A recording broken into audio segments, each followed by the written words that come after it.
Cara berpikir skeptis minggu lalu, common sense ini jauh lebih kamu pakai setiap hari. Jarang orang yang konsisten dengan skeptiknya, tapi kamu hidup bekalnya sebenarnya common sense.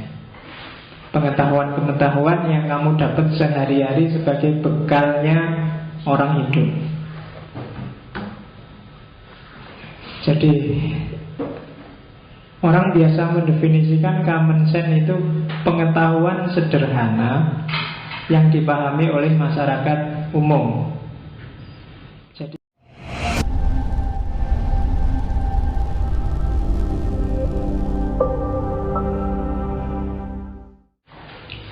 oke, bismillah. Assalamualaikum warahmatullahi wabarakatuh. Bismillahirrahmanirrahim. Alhamdulillah, assalatu wassalamu ala rasulillah wa ala alihi wa ashabihi wa mawalah. Alhamdulillah kita malam hari ini bisa bertemu lagi. Meskipun banyak halangan ya, saya tadi khawatir hujan. Iya, kalau hujan kan susah. Bukan susah saya kasihan yang datang. Bukan kasihan sama yang tidak datang, kasihan sama yang datang. Oh ya, dan tidak datang tidak apa-apa. Cuma kalau banyak yang datang kok terus hutan dan saya nggak datang, itu jadi tidak enak. Oke, alhamdulillah sudah terang, jadi kita bisa ngaji lagi. Kalau orang Jawa itu kan menyebut hujan itu kan Jawa. Jadi Jawa itu singkatan, kalau orang Jawa menyebutnya sejane ora owah. Jadi kalau ada hujan, pokoknya kalau kita sudah berniat apa, jangan berubah hanya gara-gara hujan. Iku ngawur, jadi aku ngawur. Oke, disini lah pokoknya pengen nak ngiyem-ngiyem. Oke, jadi 1, 2, 3, 4, 5 orang ini bagi saya luar biasa yang bisa datang malam-malam hujan-hujan dingin-dingin. Saya ada cerita Socrates itu suatu ketika ada anak muda yang datang pada dia, Socrates ajarin saya filsafat yang paling canggih. Socrates, kalau kamu pengen ngerti filsafat paling canggih, datang besok pagi ke sungai sama saya. Begitu datang ke sungai paginya, coba kamu lihat air itu ada gambar apa. Begitu dia lihat, tengkuknya dipegang oleh Socrates, terus dimasukin ke air. Buat dia kan megap-megap gitu kan, luar biasa, kurang ajar. Terus lama sampai gitu, terus baru ditarik oleh Socrates. Nah, apa yang kamu bayangkan ketika kamu tak cemplungin di kali itu? Dia masih kurang ajar, mau bunuh saya. Saya ingin nyari hikmah kok malah mau dibunuh, enggak, saya cuma mau tanya, waktu kamu tadi tak masukkan ke air, itu apa yang paling kamu butuhkan? Ya udara, karena kalau dimasukkan ke air kan saya nggak bisa napas, saya butuh udara. Oke, kamu datang lagi padaku untuk belajar tentang filsafat. Kalau kamu sudah butuh tentang filsafat itu seperti kamu butuh udara. Jadi sudah merasa penting, sangat butuh, tidak peduli apapun, sing dipikir cuma udara. Jadi gak peduli ada halangan apapun, ingin belajar filsafat baru kamu datang. Kalau enggak, eman-eman. Itu anekdot tentang Socrates. Jadi karena apa-apa itu saya lebih takut orang yang ngerti setengah dibandingkan orang yang tidak ngerti sama sekali. Nah, kadang-kadang orang ngerti setengah itu menang gayanya, merasa sudah tahu tapi sebenarnya dia belum tahu apa-apa. Maka kalian kalau belajar apa-apa jangan setengah. Karena orang setengah itu biasanya merasa sudah bisa, terus ngajari orang dan dia bisa menyesatkan orang. Mending orang yang tidak ngerti sama sekali dan dia sadar bahwa dia nggak ngerti. Ya, karena banyak orang yang, kalau klasifikasinya Ghazali kan gitu, ada orang yang ngerti dan dia sadar bahwa dia ngerti. Nah ini guru, ustadz, dosen itu biasanya ngerti, dia ngerti, maka dia bisa ditanyain. Tapi ada orang yang kedua, dia ngerti tapi dia tidak sadar kalau dia tidak ngerti. Jadi jangan-jangan dia pinter, cuma dia sendiri nggak ngerti kalau dia itu pinter. Dia merasa rendah aja, jadi ilmunya nggak terlalu bermanfaat. Kalau bahasanya Ghazali ini kayak orang tidur, bangunkan aja biar dia ngerti. Ayo ajar umatmu.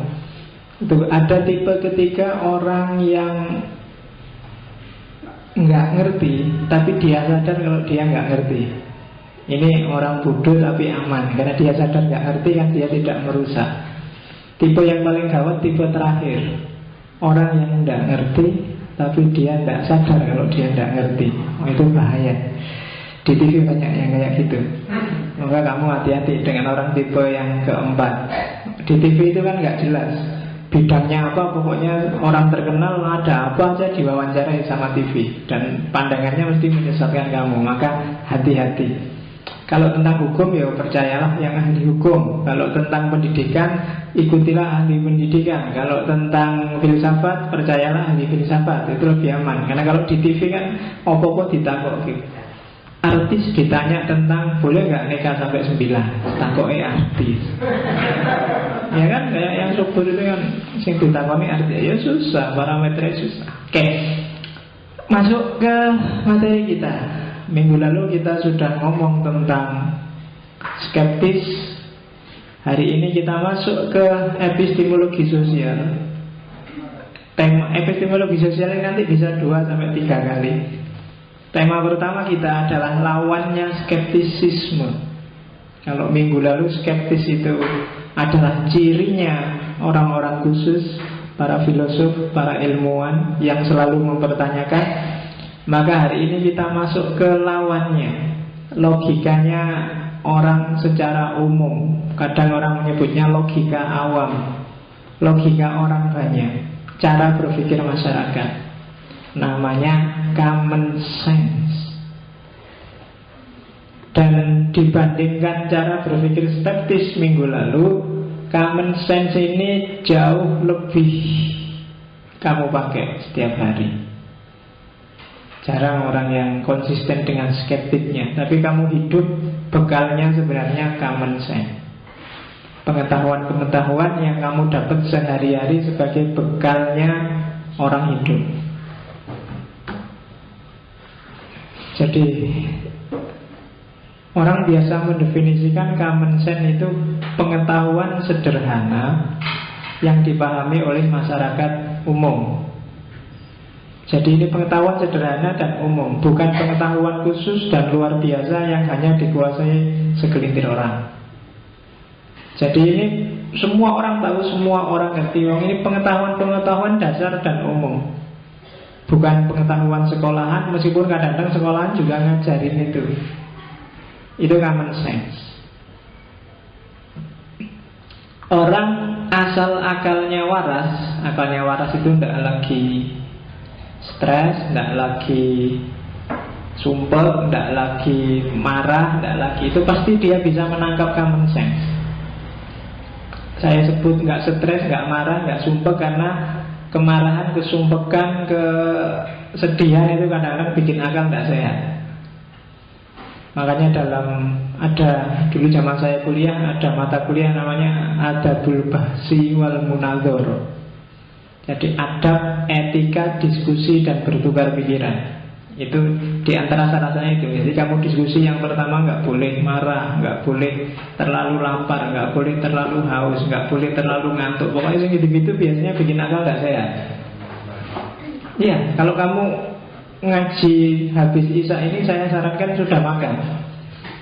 Kalau belum makan, kasihan panitianya, kamu bolak-balik ngambil jajan sama minum, tidak konsentrasi sama materinya. Karena kalau kamu lapar, materi biasa-biasa aja nggak masuk, apalagi materi filsafat.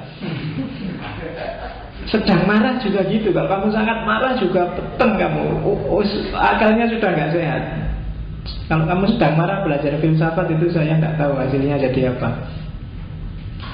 Sedang sangat sedih juga begitu. Maka asal akalmu sehat, common sense itu bisa kamu tangkap. Itu aja cirinya. Bahkan kamu nggak mikir aja, common sense itu datang sendiri. Kamu hidup mulai kamu bayi sampai hari ini, itu sebenarnya akumulasi pengetahuan praktis sehari-hari. Maka kadang-kadang pengetahuanmu yang di kampus, di kelas, sama pengetahuanmu yang hidup sehari-hari seolah-olah ada jarak. Karena kampus dan kelas itu isinya pengetahuan-pengetahuan khusus. Sementara hidupmu sehari-hari itu ya sehari-hari. Bahwa bumi itu bulat, iya kamu tahu dari kelas, kamu tahu dari kampus, kamu tahu dari buku-buku. Tapi dalam prakteknya kan kamu, karena ada gravitasi, bumi itu rasanya tidak bulat, tapi datar. Dan kamu bikin apa-apa kan juga berdasarkan common sense bahwa bumi datar. Kamu bikin tikar juga, tikernya dibikin datar, nggak dibikin melengkung. Kamu bikin kursi juga, kamu bikin datar juga kan. Itu common sense. Meskipun kamu ngerti bumi itu bulat. Bumi bulat kan ilmu di kampus, itu common sense. Ada common sense yang sifatnya universal, ada common sense yang sifatnya lokal.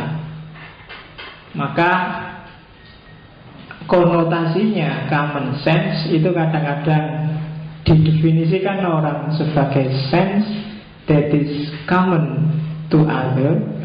Jadi pemahaman, penyerapan, understanding. Sense itu kan pemahaman yang umum to other, yang umum dipahami orang sekelilingmu. Tapi kadang-kadang juga dipahami sense that is common to humanity. Jadi pemahaman yang umum untuk semua orang.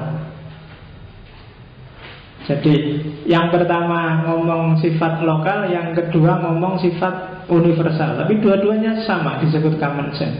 Dalam banyak hal mungkin orang Jawa sama dengan orang Amerika, ya kan? Itu common sense. Atau kalau istilahnya Ghazali, ad-tabadur ilal fahm.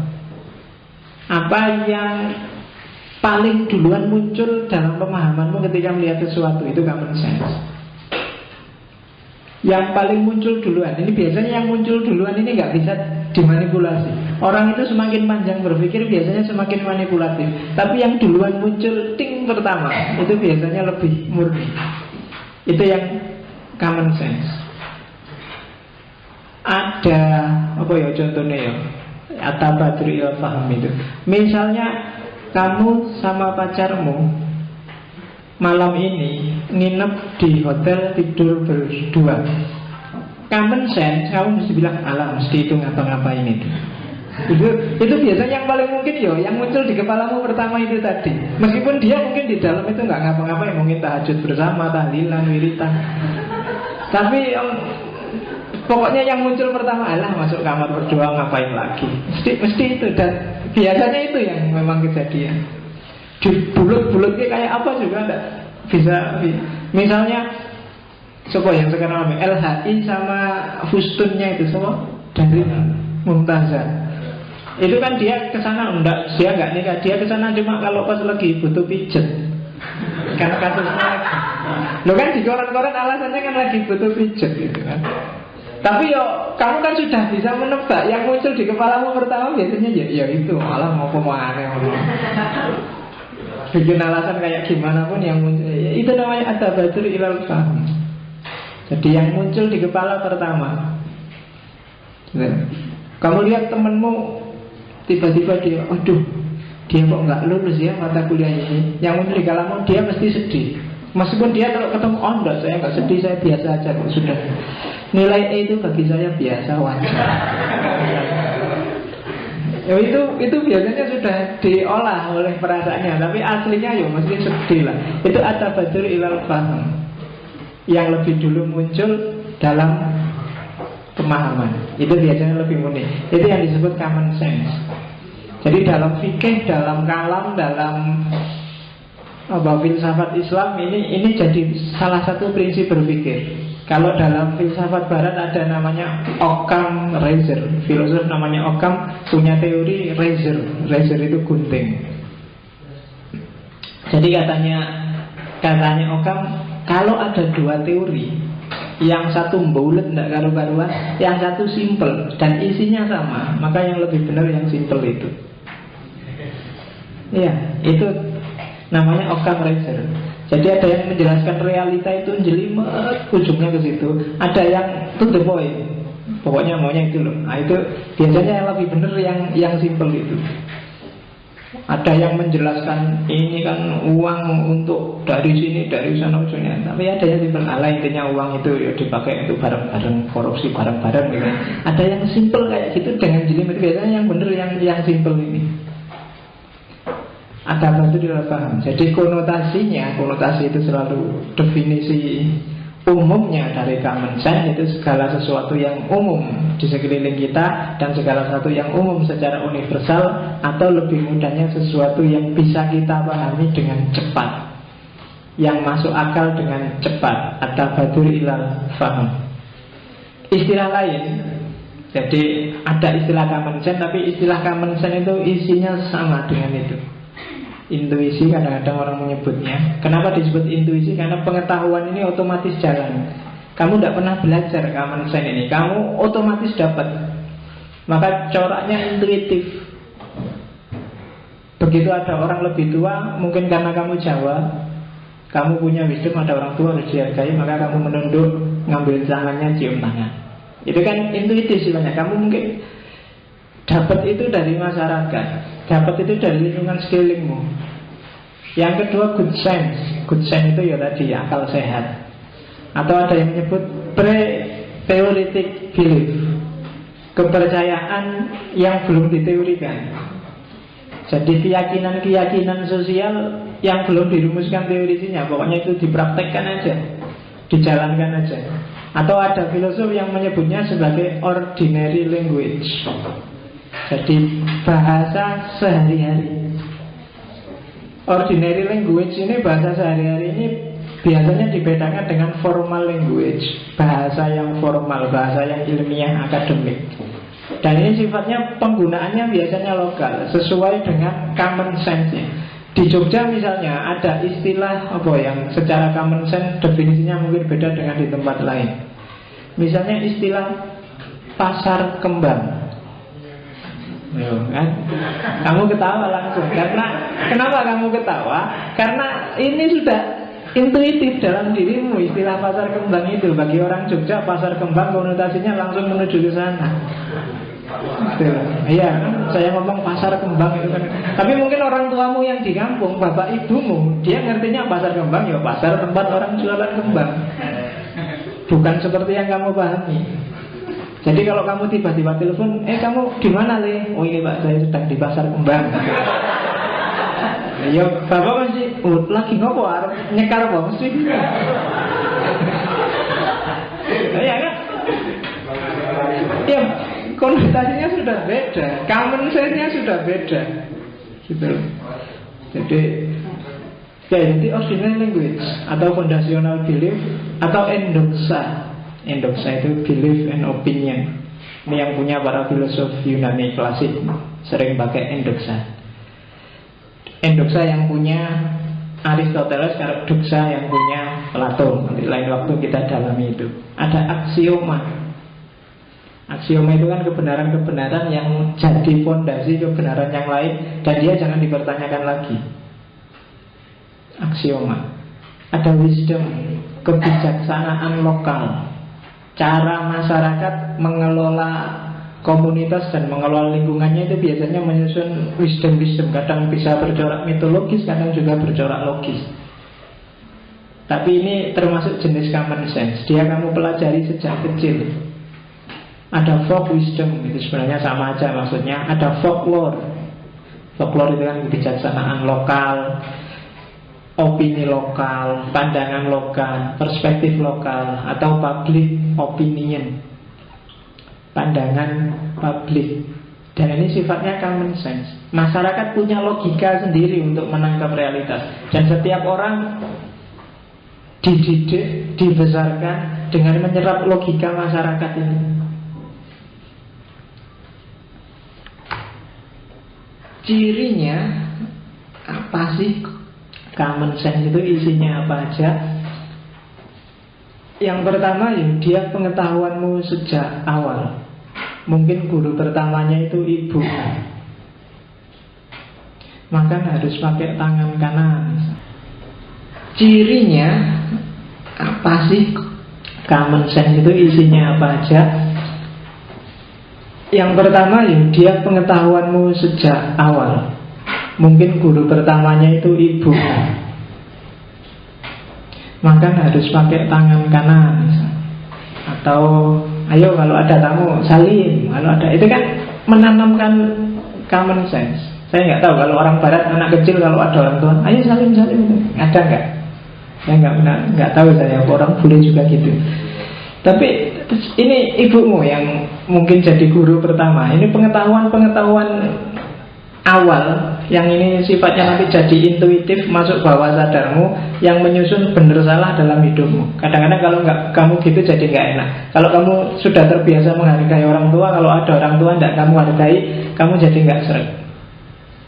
Kalau ada tamu nggak kamu hormati, kamu jadi nggak seret. Karena memang ini local wisdom, common sense. Ya kadang-kadang juga banyak juga common sense yang sifatnya tidak logis, kemudian dipertanyakan. Ada juga common sense yang dianggap bertentangan dengan nilai. Nanti kita lihat. Kemudian dengan common sense itu kamu berkomunikasi dengan masyarakatmu.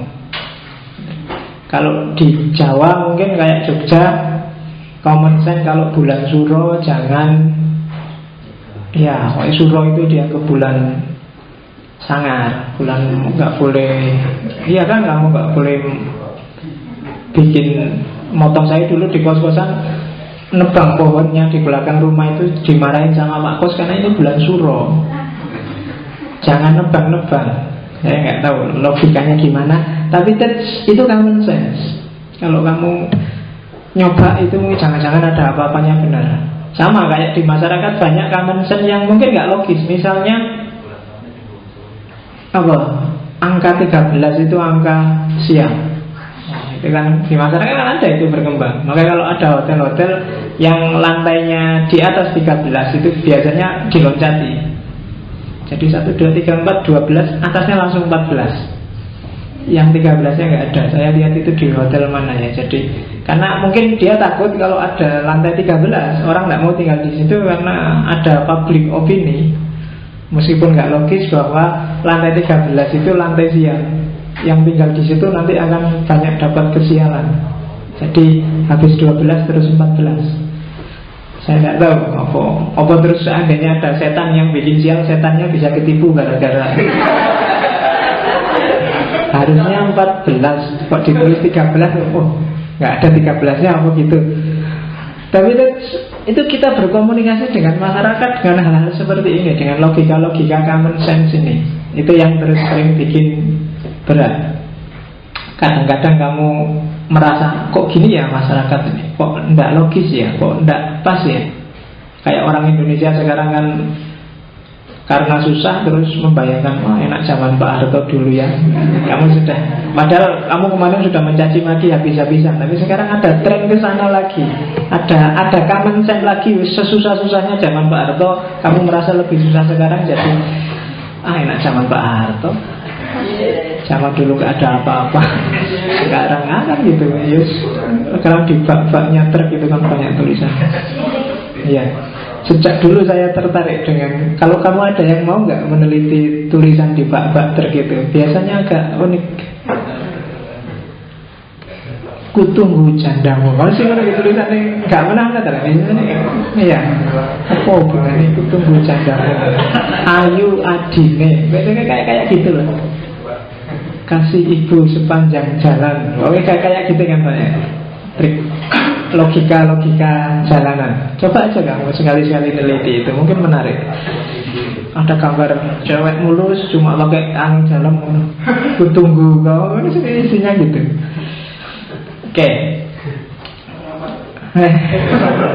Ayo, karena biasanya unik-unik dan lucu-lucu. Saya pernah baca yang lucu lagi itu, jadi tulisan, jadi kecil di truk itu di bawah, jadi jika Anda menyaksikan supir truk ini selingkuh, segera hubungi 081 sekian. Lucu ya. Jadi tulisannya, jadi kalau Anda ngonangi supir itu selingkuh, segera hubungi 081 sekian. Ya, kreatif, tidak apa-apa. Oke. Isinya common sense itu agama, mitos, ideologi, filosofi, pengetahuan lokal, bahkan seni lokal. Tersusun dari semua itu bahannya itu. Bisa kamu lacak kenapa orang Jawa percaya Suro, percaya Wage, Kliwon, Legi. Itu karena dia punya religi semacam itu, dia punya mitologi semacam itu, punya ideologi filosofi sendiri. Sultan Agung ngarang hari ada Wage, Kliwon, Pahing, Pon 5, sementara Minggu itu 7. Dia punya logika sendiri, punya ideologi sendiri. Dan itu kan sudah dididikkan pada kita. Saya sejak kecil itu sama kalau pas weton itu disuruh puasa, itu dalam agama tidak ada. Itu lokal mesti, karena orang Arab tidak kenal Sabtu Pahing, Minggu Wage itu tidak ada.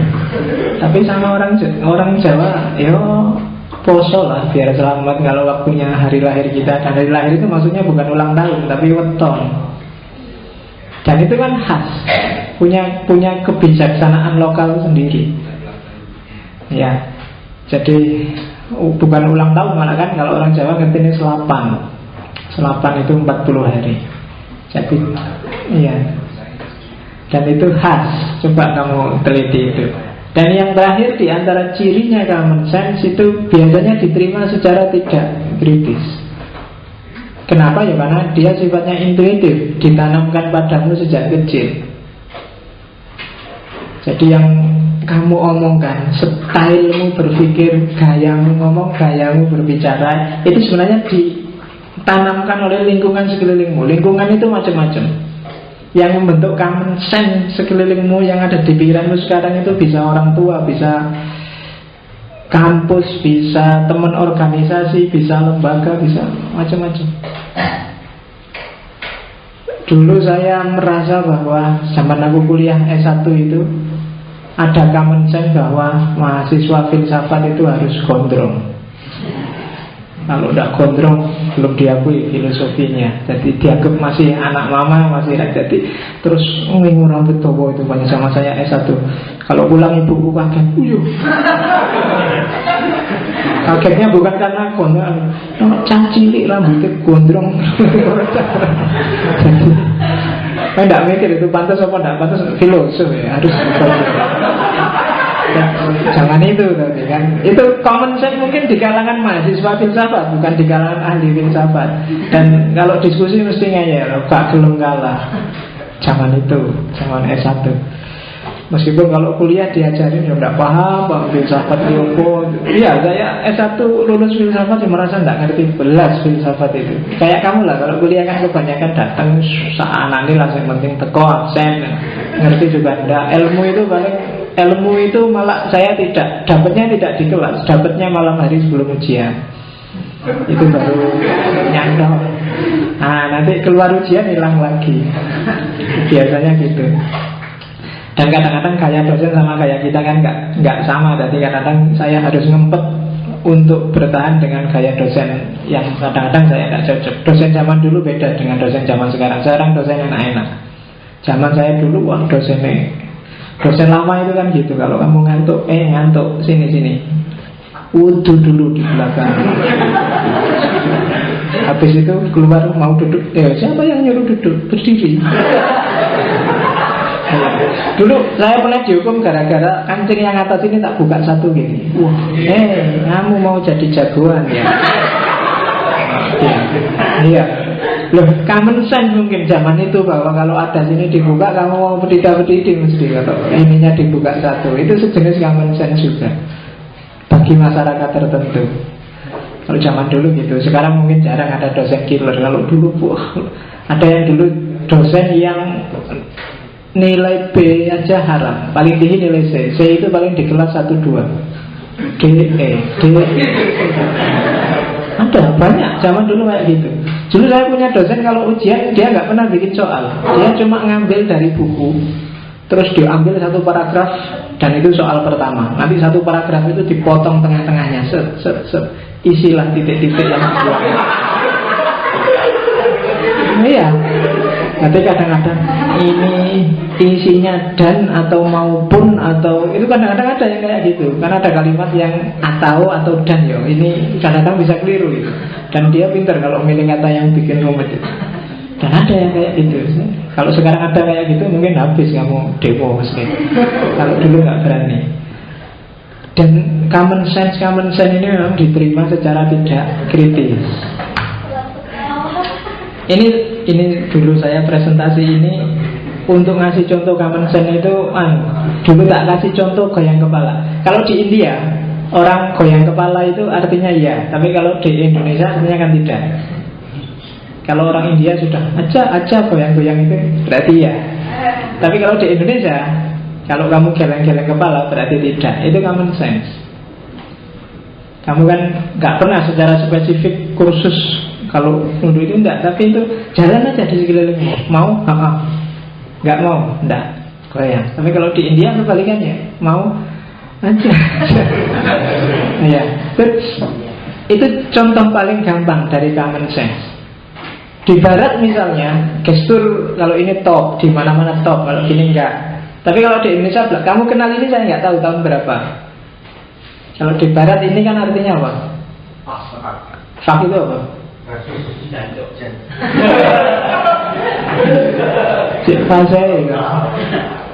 Nah, jari ini ada. Kenapa sih kalau kamu dikayak gini? Itu maksudnya kami itu useless, nggak berguna. Kenapa? Karena di antara 5 ini yang paling nggak berguna jari itu. Kalau ini kan tuh, kalau ini bisa untuk nunjuk. Kalau ini tempatnya cincin, kalau ini ogok-ogok. Kalau ini itu jawabannya kan, ayo dalam hidupmu apa gunanya jari tengah itu? Nggak ada. Yang dia bisa kerja sendirian loh. Ya kan? Dia mesti jadi pelengkap aja tengah. Makanya orang Barat kalau menyebut mau fak kamu, maksudnya kamu itu nggak ada gunanya, mesti gini. Makanya 3 hari yang lalu saya ada pengajian di pondok itu, ada fikih itu. Ada santri tanya, Pak, kalau sholat itu gerakannya kan sholat itu batal kalau gerakan 3 kali. Saya jawabnya, ya tidak mesti. Kadang 1 kali juga bisa membatalkan sholat. Loh kok bisa Pak? Ya kalau misalnya sholat tapi gerakan itu 1 kalinya gini, ya sholatnya batal. Loh ya kan? Kan bayanganmu kan gerak sekali tidak batal. Iya, tapi kalau kamu gerak sekali sholatmu batal. Jadi tidak harus nunggu 3 kali gerakan membatalkan sholat itu. Jadi fikih juga tidak mesti. Makanya jangan dikira fikih itu eksak. Tapi tidak, ya tergantung apa-apa. Wong takbiratul ihram aja kan beda-beda kan, fikih itu kan ada. Saya di Iran itu nggak ada orang takbiratul ihram terus hendakep ada di atas dada, itu nggak ada. Di takbiratul ihram ya kayak orang baris. Jadi habis Allahu Akbar itu ya tangannya di samping kayak orang upacara bendera itu kalau sholat. Orang-orang Syiah kan itu madhabnya Ja'fari. Yang Sunni aja kan macam-macam. Kamu ada yang di atas perut, ada yang di atas dada, ada yang di atas dada di samping kayak orang kena tembak itu. Jadi tidak eksak. Sholat itu wajib eksak, tapi isinya macam-macam, tidak eksak. Sampai terakhir tasawuf aja kan ada yang gini, ada yang gini-gini, ada yang ya. Saya pernah sholat jujur orang Perancis, tasawufnya khas. Orang Perancis itu waktu dia tasawuf gerak terus tangannya, jadi gini terus sambil tasawuf tangannya. Iya, tangannya digerakkan terus. Begitu selesai, tek. Khas. Jadi itu agama yang diolah secara common sense oleh masing-masing tradisi terus jadi macam-macam. Jadi banyak madhab, jadi banyak gaya, jadi banyak style. Oke, itu banyak improvisasi. Kalau bagi Plato mendefinisikan common sense sederhana. Common sense itu common opinion. Jadi persepsinya orang banyak, man in the street, tentang satu objek yang dicerna oleh subjek yang sifatnya sederhana. Digarisbawahi kata-kata sederhana. Karena untuk hal yang jelimet biasanya common sense perlu berpikir panjang. Dia tidak lagi at-tabadur ilal faham. Orang perlu diskusi, perlu membahas. Maka isinya common sense itu kebanyakan hal-hal yang sederhana, atau hal-hal yang selama ini jalannya sudah begitu, tidak perlu dibahas lagi. Plato setuju ada pengetahuan jenis ini, tapi bagi Plato common sense itu pengetahuan yang paling rendah, pengetahuan yang levelnya tidak kritis, maka dia meletakkan itu sebagai pengetahuan paling rendah. Kalau Aristoteles menyebut common sense itu sebagai sensus komunis, pemahaman komunal. Jadi semacam rasa sosial bersama, kehidupan bersama. Sensus komunis itu, misalnya kamu naik motor terus di perempatan ada anak kecil minta-minta, itu rasa sosialmu akan bunyi. Kalau kamu dilatih di masyarakat yang selalu toleran, saling mengasihi, saling gotong royong, mungkin kamu kalau tidak ngasih anak kecil ini rasanya tidak enak. Itu sensus komunis. Tapi nanti ada yang kelompok masyarakat tertentu yang justru anak minta-minta itu jangan dikasih, nanti dia malah manja. Kalau dikasih malah bikin dia ngemis terus, maka jangan dikasih. Kamu yang dididik dengan pola A dengan yang dididik dengan pola B, itu menyikapi pengemis di jalan itu pasti beda. Itu sensus komunis. Jadi pengetahuan praktis yang kamu dapat dari lingkunganmu. Kamu yang sejak kecil hidup di pondok, misalnya yang pondok yang salaf, TV nggak boleh, radio nggak boleh, koran nggak boleh, itu kan cara berpikirnya beda. Yang sejak kecil nggak pernah mondok, bisa ngaji aja syukur, ya kan? Sama-sama dewasa, begitu masuk ke Jogja, yang tadi hidupnya serba tertutup, melihat dunia yang terbuka, cara menanggapinya pasti beda dengan orang yang sejak kecil sudah dibuka dunianya.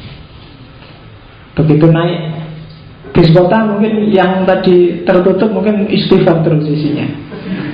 Ada orang pakai rok mini, astagfirullahaladzim. Ada anak pacaran gandengan, astagfirullahaladzim. Ada pokoknya semua istighfar. Sementara kamu yang tadi hidupnya biasa, ya biasa aja pacaran, biasa aja pakai rok mini di mana-mana banyak. Ya kan? Ada rasa komunal yang kamu dapat dari masyarakat awalmu, yang begitu masuk ke masyarakat baru ini mengalami pergesekan. Mungkin juga ini berubah lagi, rasa komunalmu bisa berkembang karena kamu sudah lama di Jogja, yang tadi tertutup sudah 2-3 tahun ini sudah terbuka, cara mikirnya beda. Kalau semula astagfirullahaladzim, sekarang sudah 2 tahun nggak ada lagi istighfar. Alhamdulillah. Iya. Alhamdulillah. Kalau tadi kamu lihat orang pacaran gandengan, kamu istighfar, sekarang kamu dewe pacaran ngalah-ngalahi yang gandengan. Pangku-pangkuan segala, ya kan? Itu apa? Sensus komunis, komunis sensus. Jangan salah, jangan diartikan sensus komunis itu sensus siapa yang komunis, siapa yang bukan. Jadi rasa komunal. Kamu besar dengan rasa komunal itu, maka tiap orang menanggapi realitasnya bisa beda-beda. Ada Francis Bacon, dia yang bilang bahwa knowledge is power, yang hidup di awal modernitas. Katanya Bacon, keyakinan yang disebut common sense itu didapat secara induktif. Itu aja intinya. Yang lain sama definisinya kayak lain. Maksudnya apa? Didapat dari pengalaman. Dia tidak diajarkan, dia tidak didiktekan. Kamu dapat sendiri sehari-hari dalam masyarakat.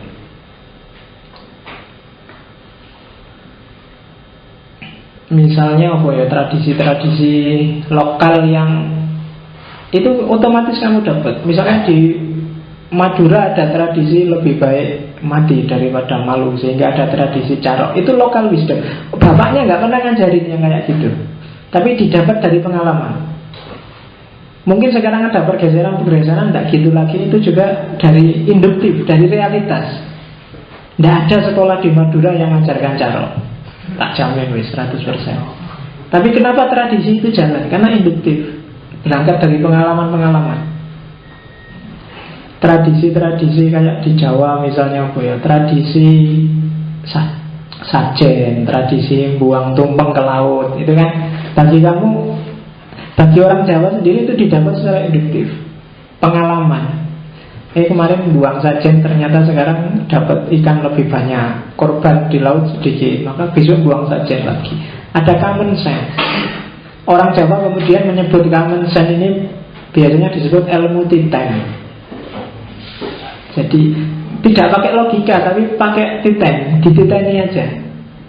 Oh, kalau hawanya kayak gini, agak sumuk ini, biasanya nanti hujan.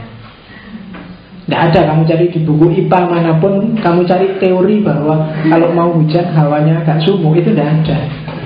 Tapi itu common sense, dan kita sepakati bersama. Kalau mataku yang kiri keduten, itu biasanya ada yang ngomong, ada yang ngerasani mesti.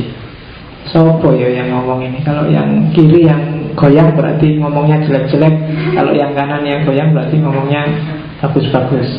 Kalau yang keduten telinganya, kalau orang Jawa ahlinya orang titen. Kalau yang punya tai lalat di pipi apa, yang punya tai lalat di mata apa, dia punya orang Jawa. Kalau nggak percaya kamu lihat primbon, ilmu titen. Itu common sense-nya orang Jawa. Perempuan itu masih perawan kalau kayak gini, kalau kayak gini sudah nggak perawan lagi. Kalau itu orang Jawa punya.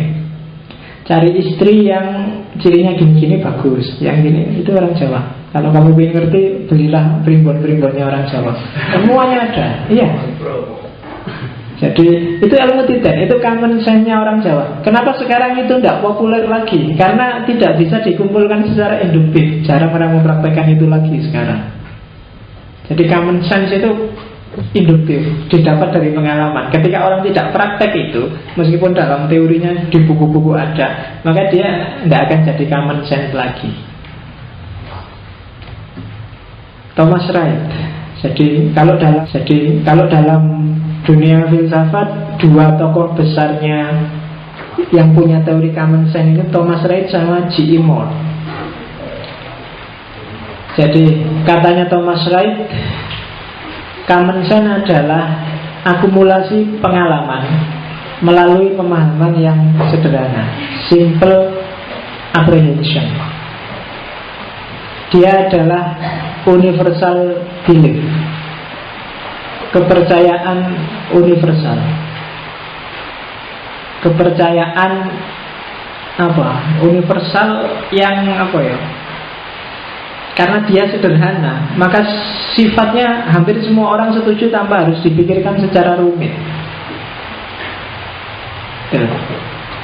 Di Jawa misalnya, ada contohnya Jawa ya, aku wong Jawa masalahnya. Apa dalam tradisi Islam aja? Kalau Islam tadi yang true humanity. Jadi kepercayaan, keyakinan yang itu tidak kamu peroleh secara rasional, tapi kamu peroleh dari pengalaman, dan itu sifatnya simple, sederhana, bisa, tidak harus kamu pikir, kamu bisa menangkap. Itu namanya common sense, katanya Thomas Wright. Hujan lagi. Common sense-nya hujan, kalau bagi orang Islam, hujan adalah rahmat dari Allah misalnya. Itu kan common sense. Kamu nggak tahu bentuknya rahmat, buktinya kamu juga sering berundel kalau hujan. Tapi secara common sense, hujan itu rahmat. Makanya tadi saya bilang di awal, orang Jawa menyebut hujan itu Jawa, tapi para wali bahasa Jawa Kawi menyebut hujan itu bukan Jawa, tapi Jawa. Iya, Jawa. Jawa itu para wali sebenarnya dia mau bilang Ja'a rahmatullah. Pinternya orang Jawa. Makanya ketika hujan datang itu sebenarnya rahmat Allah datang. Sehingga kamu jangan berundel kalau ada hujan, karena nanti yang ngasih hujan tersinggung. Kamu dikasih rahmat kok berundel, hujan lagi. Nanti yang ngasih hujan bisa tersinggung. Sama kalau kalian bertamu dikasih teh kok terus berundel, teh lagi.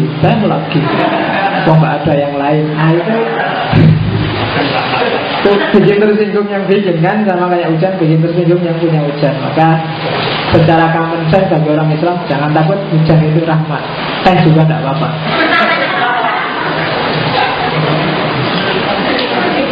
Oke, jadi udah.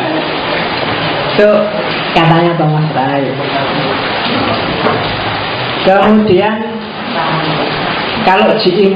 cirinya dua, pemahaman langsung. Jadi common sense itu direct apprehension dan kesadaran, consciousness.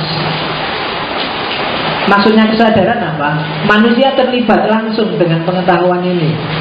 Beda dengan ilmumu di kampus-kampus, beda dengan ilmumu di kelas-kelas. Jadi kita terlibat.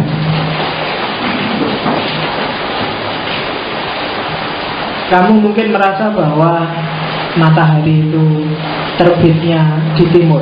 Ini common sense sebenarnya. Kalau kamu teliti beneran mungkin ya enggak terlalu timur lah, kadang-kadang dia agak geser ke sana dan geser. Itu kan namanya common sense. Kenapa kamu sebut timur? Ya keterlibatanmu sehari-hari dengan matahari itu selalu seperti itu.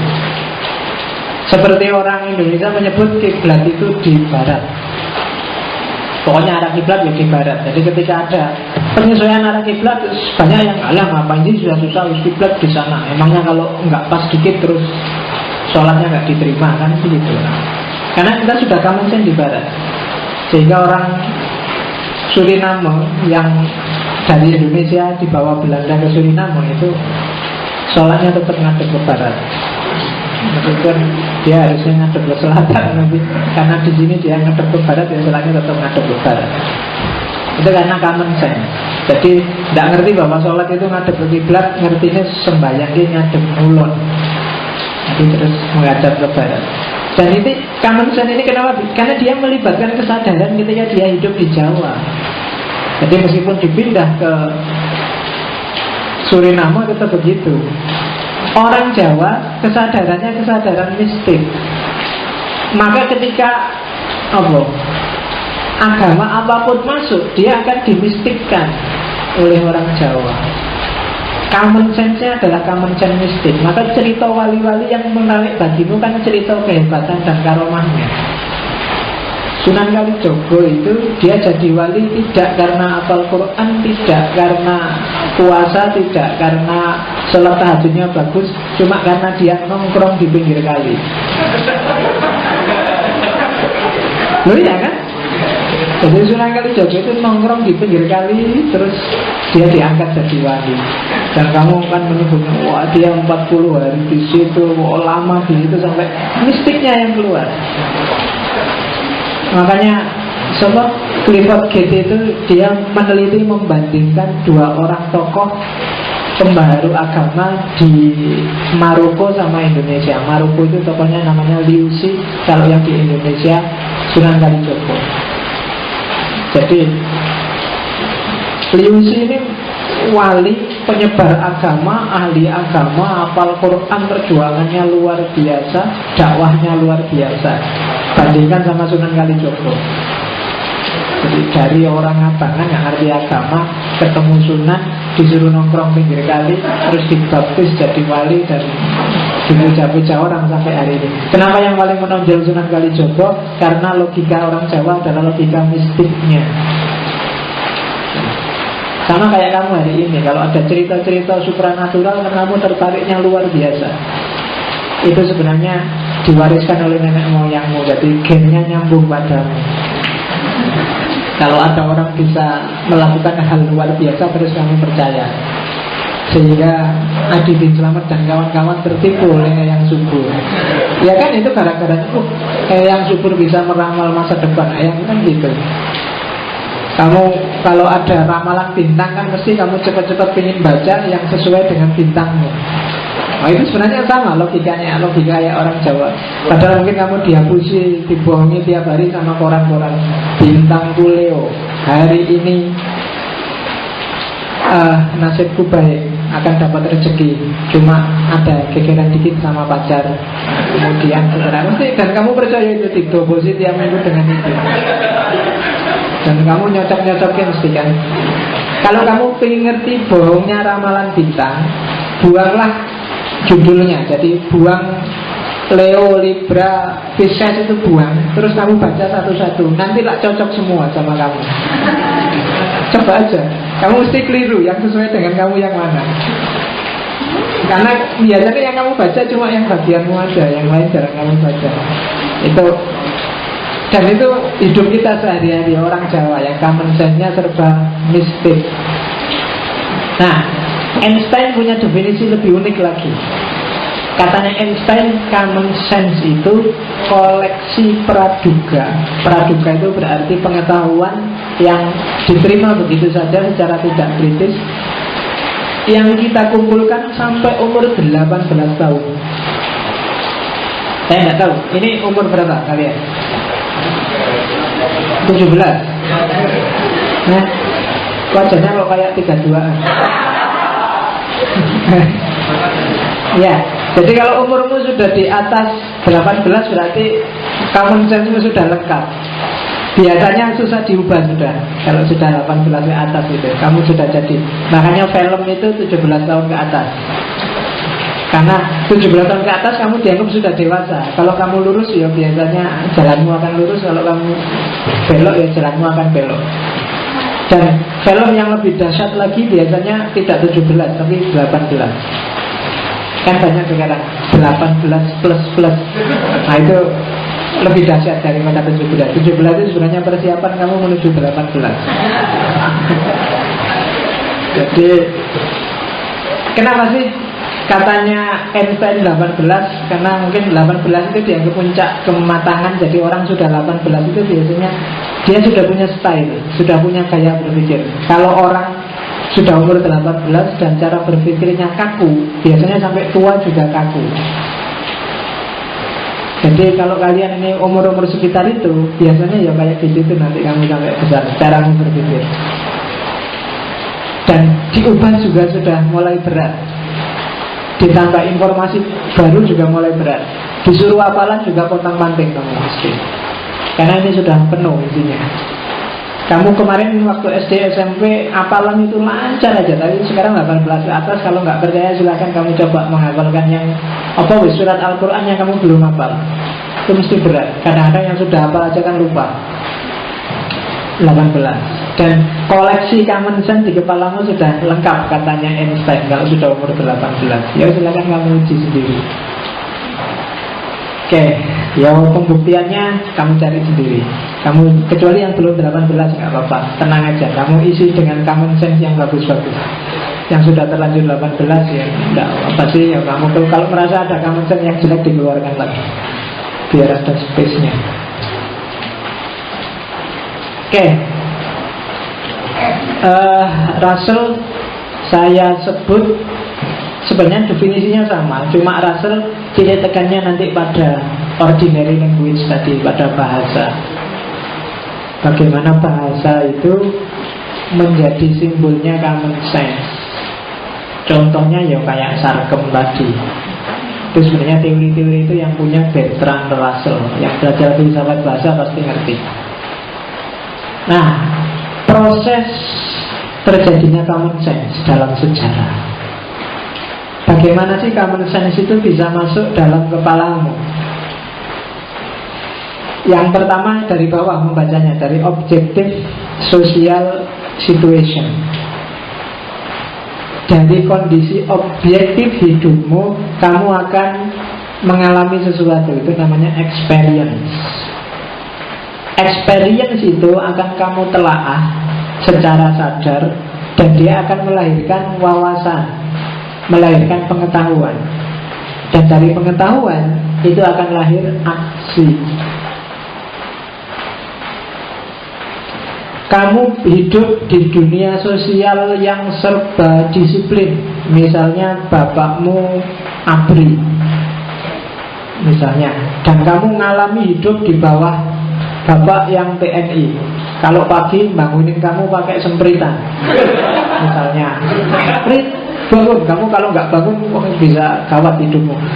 Experience, kamu menelaah itu, dan dia akan jadi pengetahuanmu. Dia akan membentuk aksimu.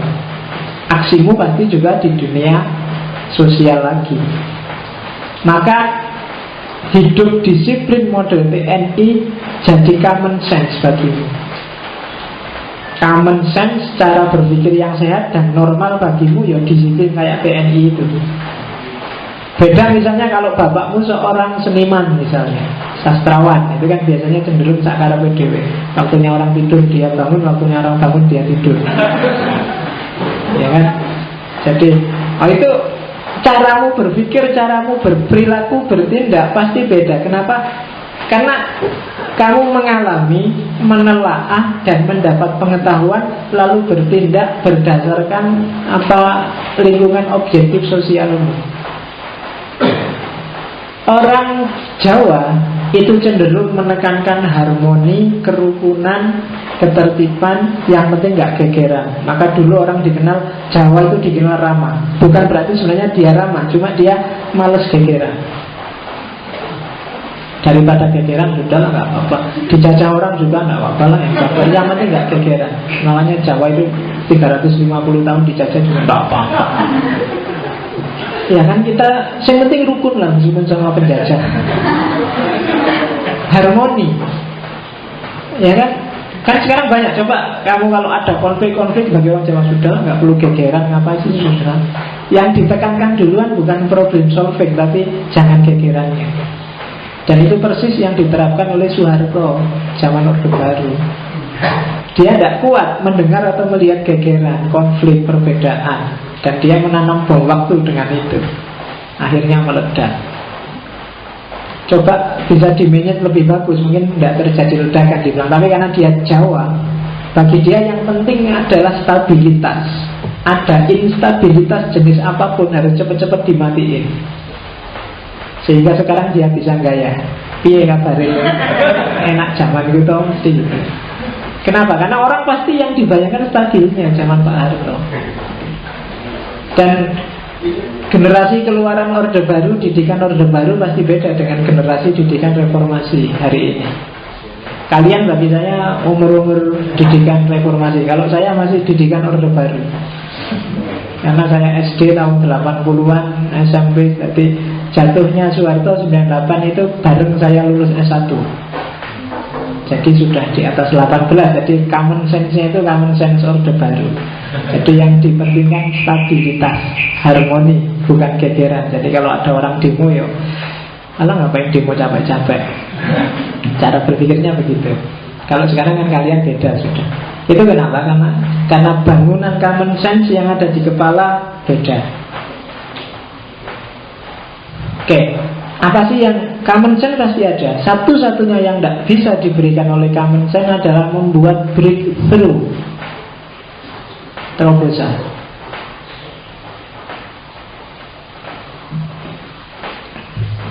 Padahal masyarakat itu butuh breakthrough untuk naik kelas. Maka common sense itu sifatnya niscaya. Setiap orang pasti dibentuk oleh lingkungan dengan common sense-nya sendiri-sendiri. Tapi setiap orang tidak boleh menyerah dengan common sense. Dia harus bikin terobosan. Tidak selalu yang berjalan di sekelilingmu itu pas. Tidak selalu relevan. Tidak selalu benar. Tidak selalu baik. Kamu harus berani bikin breakthrough, bikin terobosan.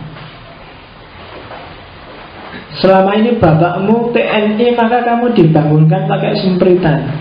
Kalau kamu mau bikin breakthrough, ajaklah bapakmu diskusi, Pak, apa harus begitu membangunkan pakai sempritan? Kalau cuma pakai sempritan, saya belum bangun, pakai trompet aja bisa. Nah, itu kan terobosan baru. Dari sempritan jadi trompet. Tambah nemen.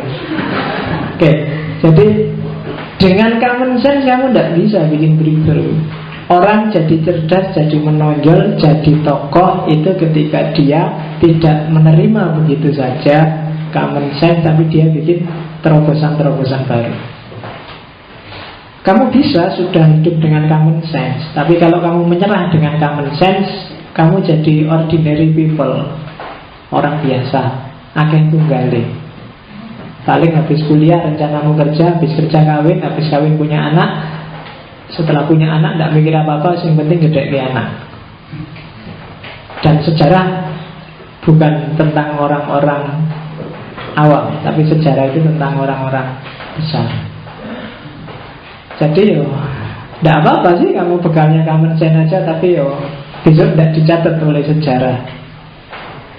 Maka Kalau kamu ingin jadi sesuatu, jangan gampang nyerah dengan common sense. Jadi kamu harus harus gini. Apanya sih harus ngaji filsafat tiap Rebu?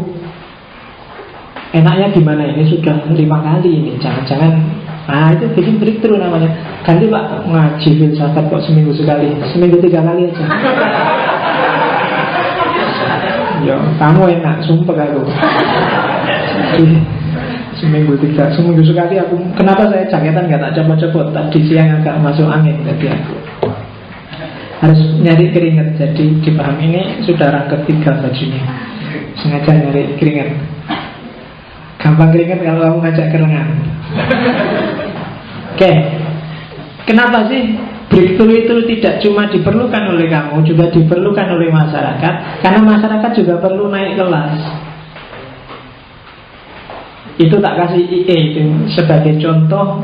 Ada teorinya Auguste Comte itu, filsafat sosial, bahwa masyarakat itu kan secara umum bisa naik kelas dari level mistik ke level teologis, dan puncaknya adalah level positif.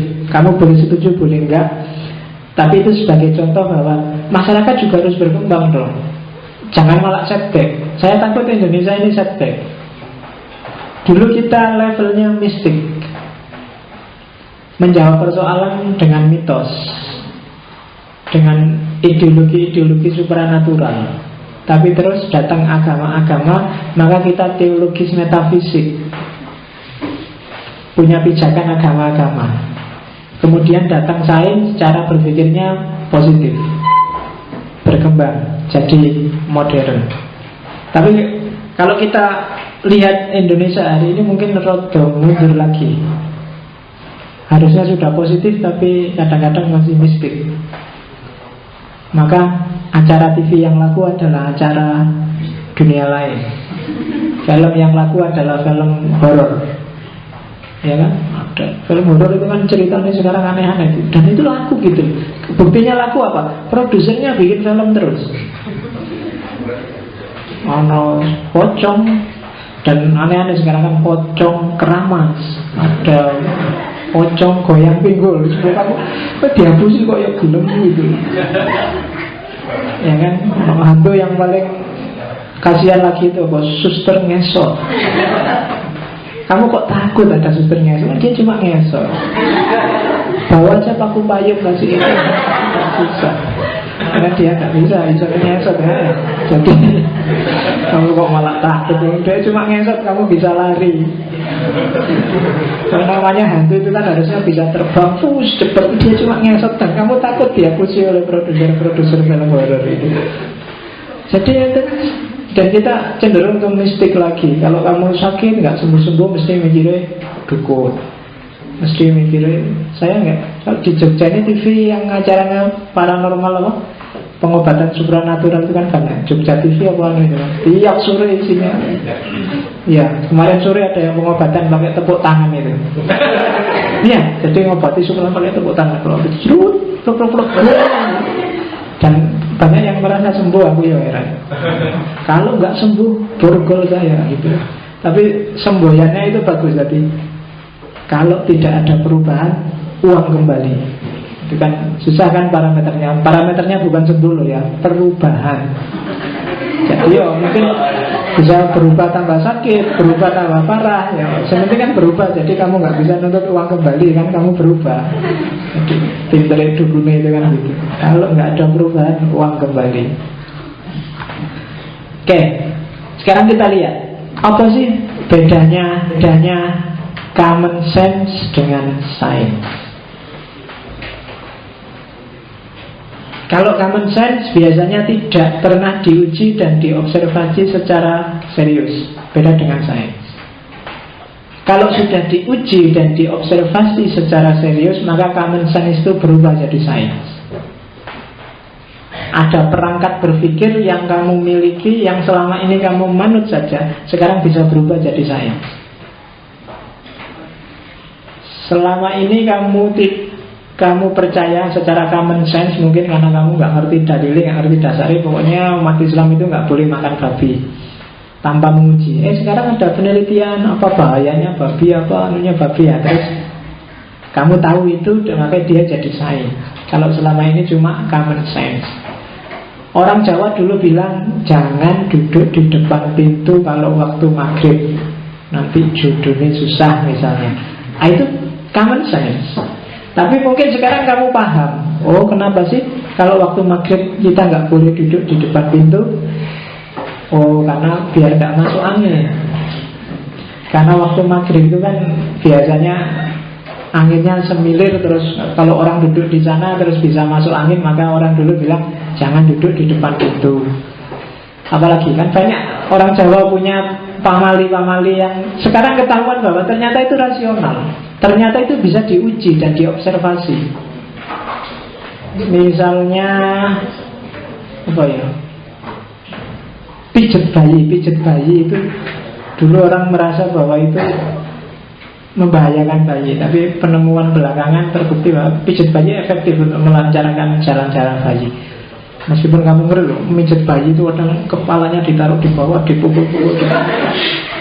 Iya. Dan ada hasil observasi terbaru efektif. Jadi dulu common sense, kalau bayi sakit dipijat, dan kadang-kadang banyak orang yang rasional nggak percaya, bayi kok dipijat kayak gitu kasihan. Tapi ada 1-2 penelitian membuktikan, oh iya, orang Cina punya teknologi totok dan tusuk jarum. Itu sudah common sense. Orang itu mungkin ilmunya orang Cina kita nggak ngerti, kita manut aja sehingga banyak yang nggak setuju. Tapi sekarang sudah diuji dan efektif, maka dia jadi sains. Tusuk jarum itu kan ditusuk-tusuk, dan saya nggak berani nyoba, cuma katanya nggak sakit loh. Ditusuk perutnya, kadang ditusuk. Kalau sakit leher ya ditusuk lehernya, dan nggak keluar darah itu. Saya nggak tahu kenapa kok bisa begitu, tapi itu jagonya orang Cina. Dan kalau sudah bisa diuji dan diobservasi, maka dia jadi sains, tidak lagi jadi common sense. Oke, common sense biasanya disimpulkan dengan model generalisasi terbatas. Jadi hanya melihat sekali, 2 kali, kemudian disimpulkan. Itu biasanya common sense. Kamu melihat sekali, 2 kali, perlu disimpulkan. PKS, kamu lihat seorang tokoh korupsi, 2 orang tokoh korupsi, 3 orang tokoh korupsi, maka kamu simpulkan semua PKS itu isinya orang-orang bobrok. Itu common sense. Generalisasi yang over. Jadi biasanya seperti itu. Sama kayak orang barat lihat Islam, ada kasus terorisme, pelakunya orang Islam, itu orang Islam lagi, maka terus disebutkan semua orang Islam itu teroris. Nah itu generalisasi. Dan Islam adalah teroris, itu di barat levelnya adalah common sense, pemahaman yang lahir dari generalisasi terbatas. Masih banyak orang yang beranggapan itu di barat itu. Jadi orang yang sangat bencinya dengan Islam, dan dari Islam itu nggak ada yang bagus, pokoknya semua yang dari Islam itu jelek. Maka hati-hati kalau kamu baca website sekarang, banyak situs-situs yang isinya menjelek-jelekkan Islam.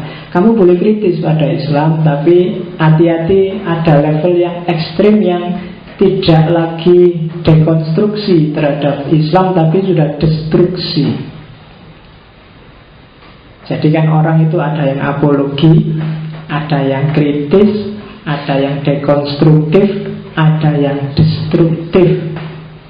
Kalau apologi itu ya apa-apa Islam mesti benar A sampai Z sesuai ideologinya dia, tidak boleh dikritik. Kalau kritis itu melihat porsi dan proporsi, mana yang pas, mana yang tidak pas, mana yang levelnya Al-Quran, mana yang levelnya tafsir, mana yang pemahamannya orang, mana yang isinya teks. Itu kritis. Ada lagi yang dekonstruksi. Dekonstruksi itu merubah konstruksi lama menuju konstruksi baru. Oke, kalau yang lama umat Islam itu cenderung mistik, sekarang coba kita scientific, Islam yang masuk akal, Islam yang rasional, Islam yang kontekstual. Itu model dekonstruksi. Yang paling ekstrim ada yang destruksi. Ini Islam harus gak ada dari sejarah, karena dalam sejarah Islam itu terbukti isinya bikin rusuh aja, bikin susah aja. Gara-gara ada Islam ada tawuran, ada bunuh-bunuhan, ada terorisme, ada itu destruktif.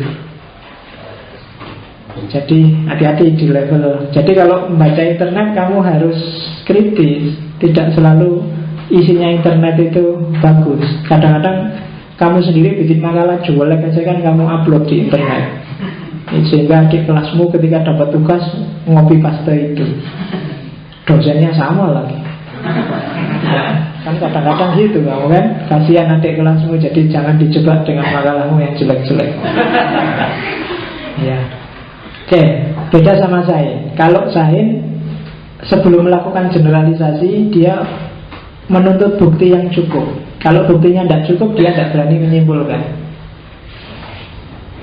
Bahkan kayak David Hume kemarin dia tidak percaya dengan generalisasi. Setiap fakta dia berdiri sendiri. Kalau saya lihat satu santri males, dua santri males, tiga santri males. Kalau generalisasi berarti semua santri males, gak usah tak teliti capek-capek. Itu yang David Hume tidak setuju, sehingga dia anti induksi. Tapi sains tidak akan bisa jalan kalau tidak ada induksi, gitu loh. Sains itu ya harus ada induksi, harus ada generalisasi. Meskipun untuk generalisasi butuh bukti yang cukup. Kalau IPA mungkin gampang, karena IPA itu fenomenanya ajek, selalu begitu. Air kalau 100 derajat mendidih, selalu begitu, tidak pernah menipu. Tidak pernah air itu 100 derajat, males, gak usah mendidih, gak pernah. Ya kan? Beda sama humaniora, ilmu sosial. Kalau ilmu sosial dia agak fluktuatif, fleksibel. Maka hati-hati mengeneralisasi fakta dalam dunia sosial atau dunia budaya. Jadi tidak gambaran. Misalnya ngaji malam hari ini, yang sana angop, yang sini angop, sana juga angop. 1, 2, 3, 4, 5. Itu tidak otomatis semuanya ngantuk. Tapi semuanya pengen tidur mesti. Tapi itu generalisasi namanya. Tapi perlu juga, karena kalau kamu tidak punya sistem generalisasi dalam pikiranmu, kamu nggak bisa hidup. Kamu harus melakukan generalisasi. Ada orang nyekat kamu di jalan pakai tato, membawa kapak, sudah jelas mau nyekat kamu. Udah mesti kok. Orang itu nyekat saya. Ya udah jelas ngono yo. Generalkan aja, simpulkan, hati-hati aku harus lari kan gitu aja. Kamu enggak usah enggak mesti, manusia itu enggak bisa dilihat dari lahirnya ya rasa dhewe. Itu harus, kamu harus punya perspektif yang general. Jadi enggak harus itu. Oke. Kan sering misalnya orang pakai jubah, pakai jenggot. Kalau kamu ingin disalami orang banyak, kamu pakai jubah, pakai serban, nyiu jenggot, datang ke masjid. Mungkin di Jawa Timur itu, wah kamu datang langsung orang pada cium tangan. Jadi, dan itu terbukti. Saya dulu zaman awal-awal jadi dosen pernah kayak gitu. Bukan saya, jadi aku diundang pengajian, yang undang santri di pondok, dijemput, kok di dalam yang jemput itu kayak si Ain ini pakai topi yang putih, putih, lah aku yo jaketan kayak cahilang. Begitu nyampe tempatnya pengajian, yang diajak rebutan salaman ini undang aku. Jadi aku dianggap bodyguard itu. Jadi ya wis ora apa-apa. Kenapa orang mengeneralisir? Pokoknya yang biasa dengan kiai ya biasanya kopian, ono jenggote sithik rada. Nah itu biasa gitu. Cara berpikir mengeneralisasi itu masih mending. Saya dulu di Masjid Gowok malah disuruh natak ke tikar. Jadi waktu diundang ngisi kajian mau buka puasa, undangannya jam 4, tak datang jam 4, belum ada orang ya tak tunggu. Terus panitianya datang bawa tikar itu, Mas buat dibantu nota tikar.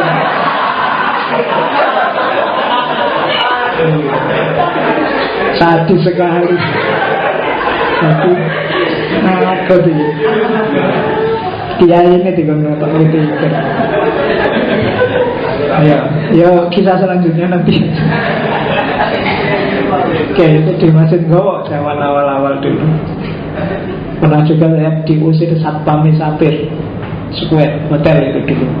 Jadi undangan seminar internasional, kasusnya sama. Dimulai jam 8, saya jadi narasumber kok yo tekone kawalan gitu loh jam 8. Karena ada laptop nganggur di ruangan itu, tak dolanan laptop. Satpamnya masuk, mas jangan main-main di situ. Tempatnya orang diskusi, orang-orang besar sampai main-main di situ. Nah, itu tenang. Iya. Zaman itu diusir satpam membicarai. Apa itu? Oke. Cirinya common sense yang ketiga adalah kita untuk common sense biasanya milih objek sesuai kebutuhan kita. Pengalaman itu kita seleksi sesuai yang kita butuhkan. Kita tiap hari mengalami banyak sekali fakta, tapi kan yang kita masukkan, kita jadikan pengetahuan, kan kita pilih sesuai kebutuhan kita. Yang enggak ya kita cuekin. Jadi isinya common sense itu hasil seleksi kita terhadap pengalaman sehari-hari. Tidak semuanya. Sehingga kadang-kadang orang Jawa Timur kok enggak bisa gini. Ya bisa aja, karena mungkin waktu saya seleksi itu tak anggap tidak penting. Orang Jogja kok tidak bisa bahasa Jawa. Oh mungkin itu waktu seleksi atau dalam masyarakat itu tidak dianggap penting. Jadi tidak beredar di sekelilingku dan aku tidak bisa menangkap. Jadi aku Jogja tapi tidak bisa ngomong Jawa halus. Nah itu karena objeknya kita pilih secara selektif.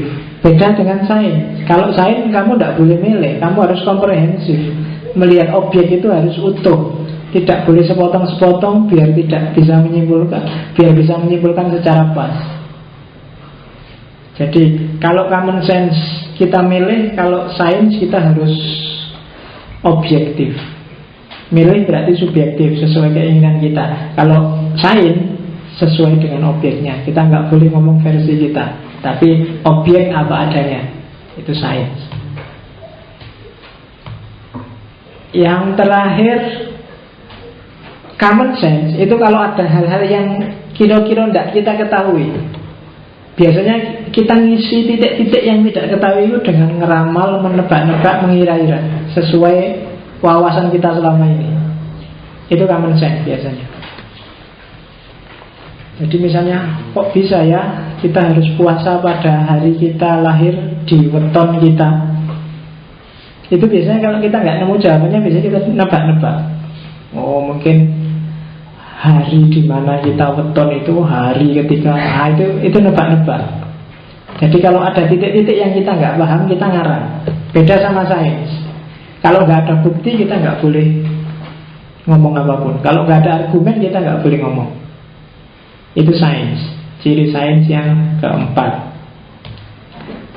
Yang terakhir, ya, kalau common sense kita terlibat secara personal, emosional. Sementara kalau common sense kita terlibat secara personal, kalau sains kita di luar objek. Jadi kita ada di luar gelanggang, melihat secara objektif dengan norma ilmiah, bukan dengan opini kita. Tapi kalau common sense kita ikut terlibat di situ. Sebagai orang Jawa, kamu terlibat di situ dengan kejawaanmu. Sebagai orang Jogja, kamu terlibat dengan kejogjaanmu. Itu isinya common sense. Tapi kalau sains, kamu ambil jarak terus melihat secara objektif.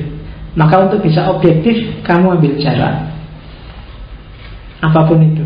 Kalau kamu terlalu dekat, biasanya nggak bisa objektif. Kalau kamu ingin ngerti pacarmu cakep apa enggak, jangan terlalu dekat. Iya, kalau terlalu dekat nggak kelihatan. Harus ada jarak dikit, baru kamu ngerti. Iya, apa-apa itu kalau kamu terlibat itu biasanya sudah subjektif, nggak objektif lagi. Kalau terlalu mepet itu kan, sebelum ciuman itu kelihatan pacarmu cakep apa enggak. Tapi kalau sudah ciuman nggak ada urusan dengan cakep dan tidak cakep. Ya kan? Karena nggak ada jarak sudah. Kalau nggak ada jarak sudah subjektif. Jadi personal dan emosional. Maka kamu marah-marah kalau kelompokmu dikritik orang. Kenapa? Karena kamu terlibat secara personal dan emosional dengan kelompokmu.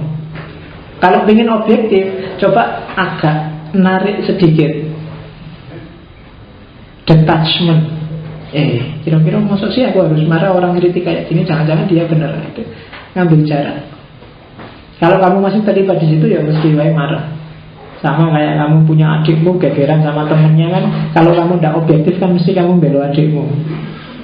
Adikku dipukulin, kurang ajar, kamu mesti peduli amat masalahnya apa, kamu ikut turun gelanggang dia.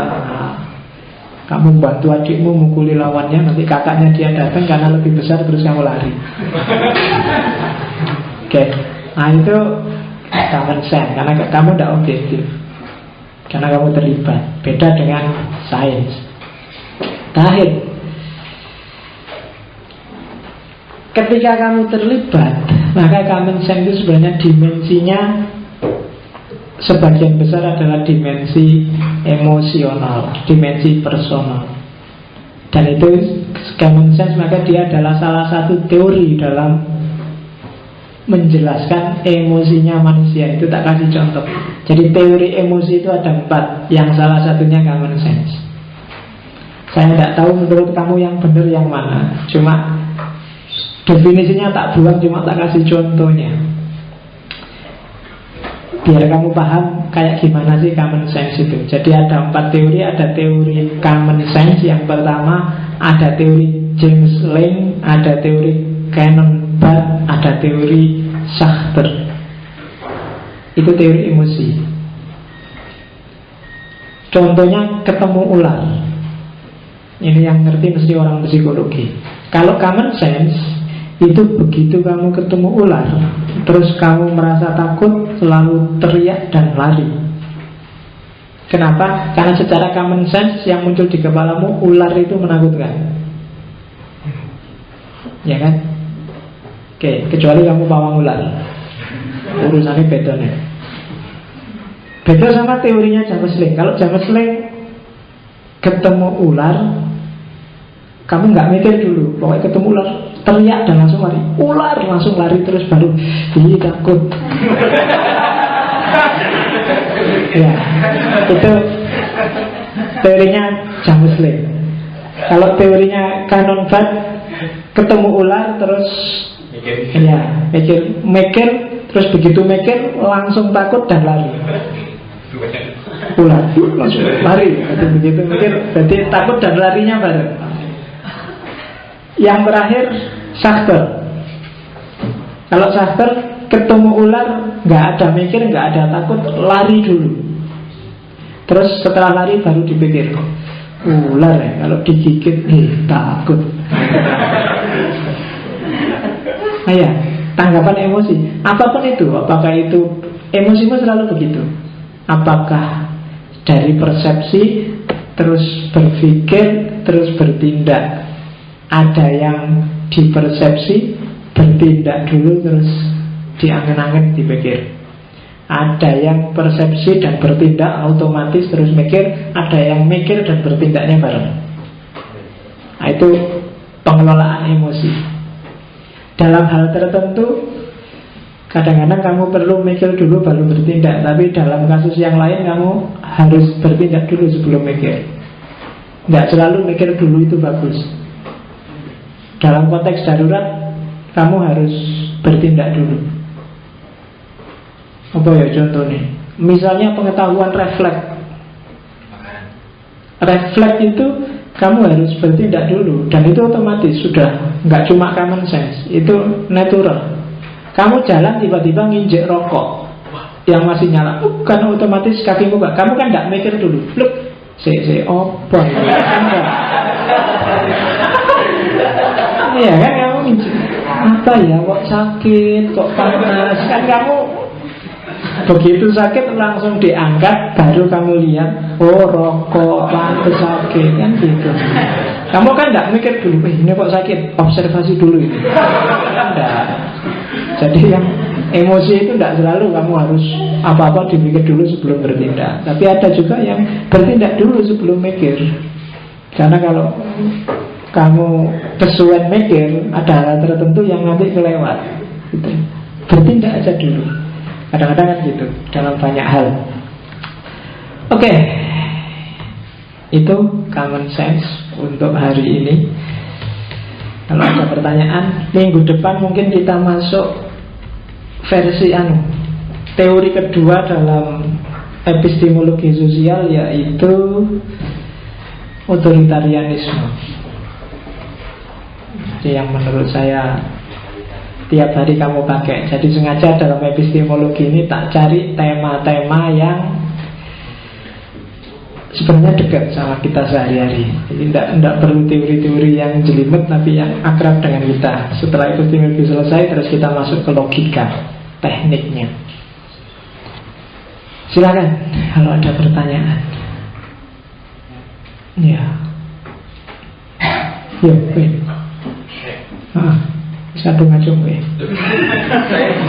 Oh, gatel.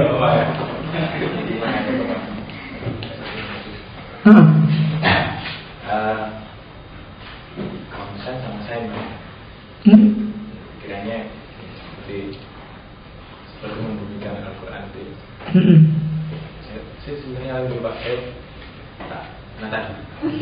nata dulu. Berarti tidak dulu, jangan mikir dulu. Mikir dulu gak ketemu apa Mas?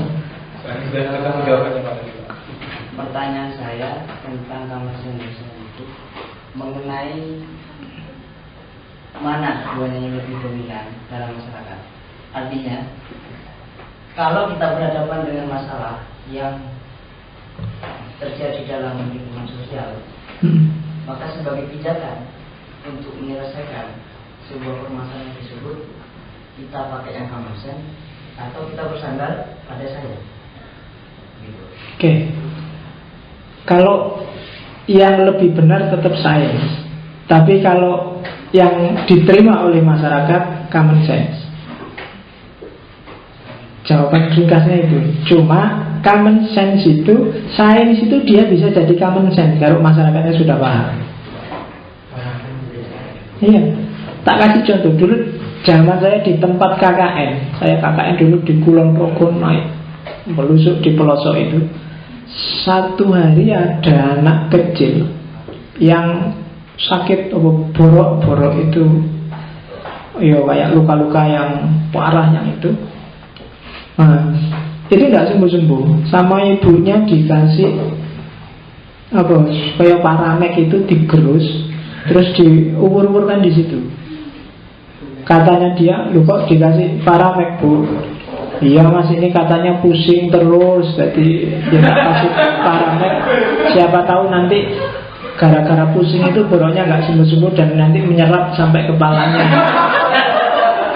Iya, cara berpikirnya begitu ibunya. Paramek, kok paramek? Zaman itu, yo kebetulan terus tak bawain. Waktu saya turun tak bawain betadine, tak bawain Revanol, tak bawain pokoknya apalah itu, tak bersihin, tak kasih itu. Dan tidak lama terus sembuh. Ya. Besoknya ada lagi yang punya sakit itu minta disembuhin lagi. Ya kan? Berarti apa? Selama ini ada tradisi common sense di situ bahwa kalau sakit-sakit kayak gitu tidak apa-apa, sudah dikasih paramer, yang penting makan sama-sama obat bubukan digerus dan bisa sembuh. Dan common sense kayak gitu terus bisa berubah ketika sains datang, betadine. Ya. Jadi common sense yang diterima oleh masyarakat, tapi yang lebih benar itu sains. Sains dia bisa jadi common sense kalau masyarakat tahu dan menerimanya.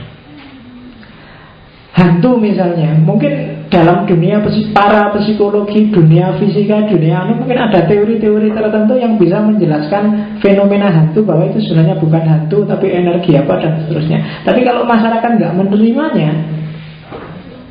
yang berlaku tetap yang dipercaya masyarakat tentang hantu, bahwa hantu itu ada sosoknya, dia bisa ditemui, dia bisa ada yang jenisnya pocong, sundel bolong, genderuwo, suster ngesot tadi, ada yang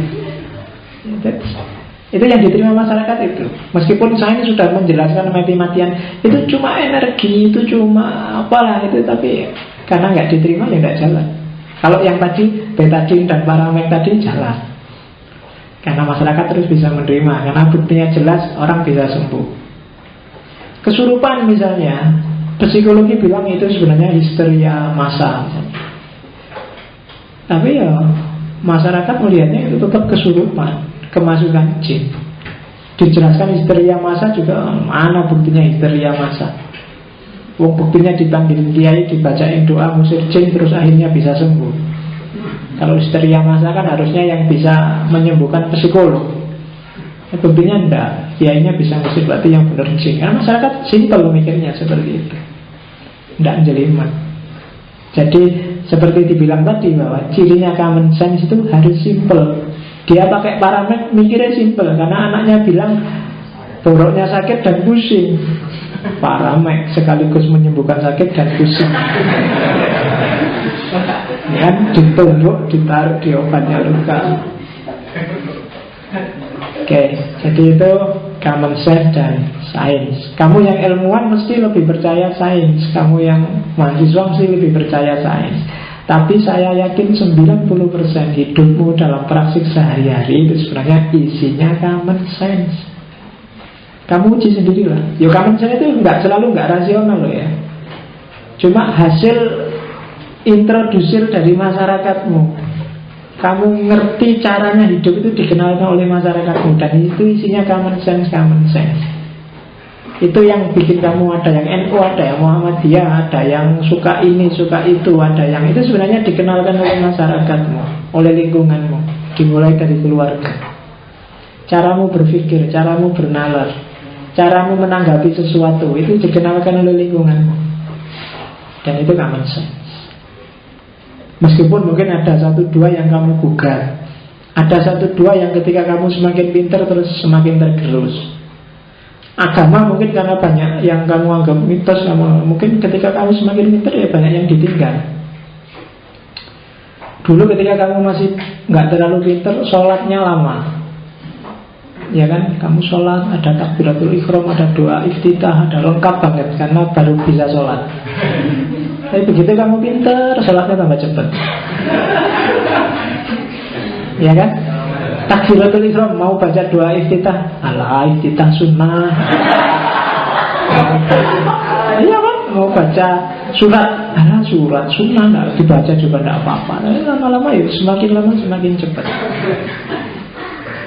Berarti ada kemajuan dari segi waktu. Itu buktinya orang modern kan gitu, efektif. Oke, jadi efisien, tidak boros waktu. Toh tidak mesti diterima kan gitu. Kalau kan dari kan mesti kan kalau foto-foto ora diterima, ngopo kesel-kesel mesti ngono kamu. Yang penting kan rahmatnya Allah kan mesti ngono teorimu. Alasannya wong males kan ngono mesti. Iya, kadang-kadang sholat aja nunggu iklan sambil lihat TV, mumpung iklan, sholat dulu. Iklannya belum selesai, sholatnya sudah. Terus ya kan, kamu senang semua, berarti ya kamu semua gitu. Ada yang sholatnya masih 10 menit. Ada Pak sholat tarawih. Iya. Padahal ya, kalau saya di Jawa Timur sholatnya 23. Begitu masuk Jogja banyak yang sholat 11. Katanya harus rukun NU Muhammadiyah, jadi saya mengambil yang rukun aja. Jadi kecepatannya kalau sholat 23 tapi rokaatnya 11. Sinkretisme antara NU dan Muhammadiyah. Jadi kalau NU kan kalau di tempatnya sholat 23 itu cepatnya kayak sholat 11, bahkan lebih cepat. Cepat sekali. Nah ya, yang anu mesti ngerti. Begitu masuk Jogja, kecepatannya tidak berubah, cuma jumlah rakaatnya berubah. Jadi 11. Makanya 10 menit cukup, sudah selesai. Kalau ditanya diprotes macam-macam, jawabannya kan karena kita pinter, jawabnya enak. Nabi nggak pernah terawih. Nabi kan nggak pernah terawih. Istilah sholat terawih kan adanya zaman Umar. Jadi pokoknya orang pinter itu kamu enak. Oke, ada lagi yang bertanya? Ini sih Mas. Ya. Yang tadi Pak yang benar pasti benar sains. di masyarakat yang diterima yang Bapak contohkan tadi kayak yang orang kesurupan gitu. Nah kasusnya kayak gitu, orang hubungan yang dalam masyarakat sama-sama khususnya yang saya masyarakat itu kan juga diobati itu sembuh juga dengan penjelasannya. Istri yang masa itu sembuhnya dengan sugesti, Mas. Iya. Yang dilakukan oleh kiai dan dukun yang menyembuhkan itu bukan nyuwuk, tapi mensugesti.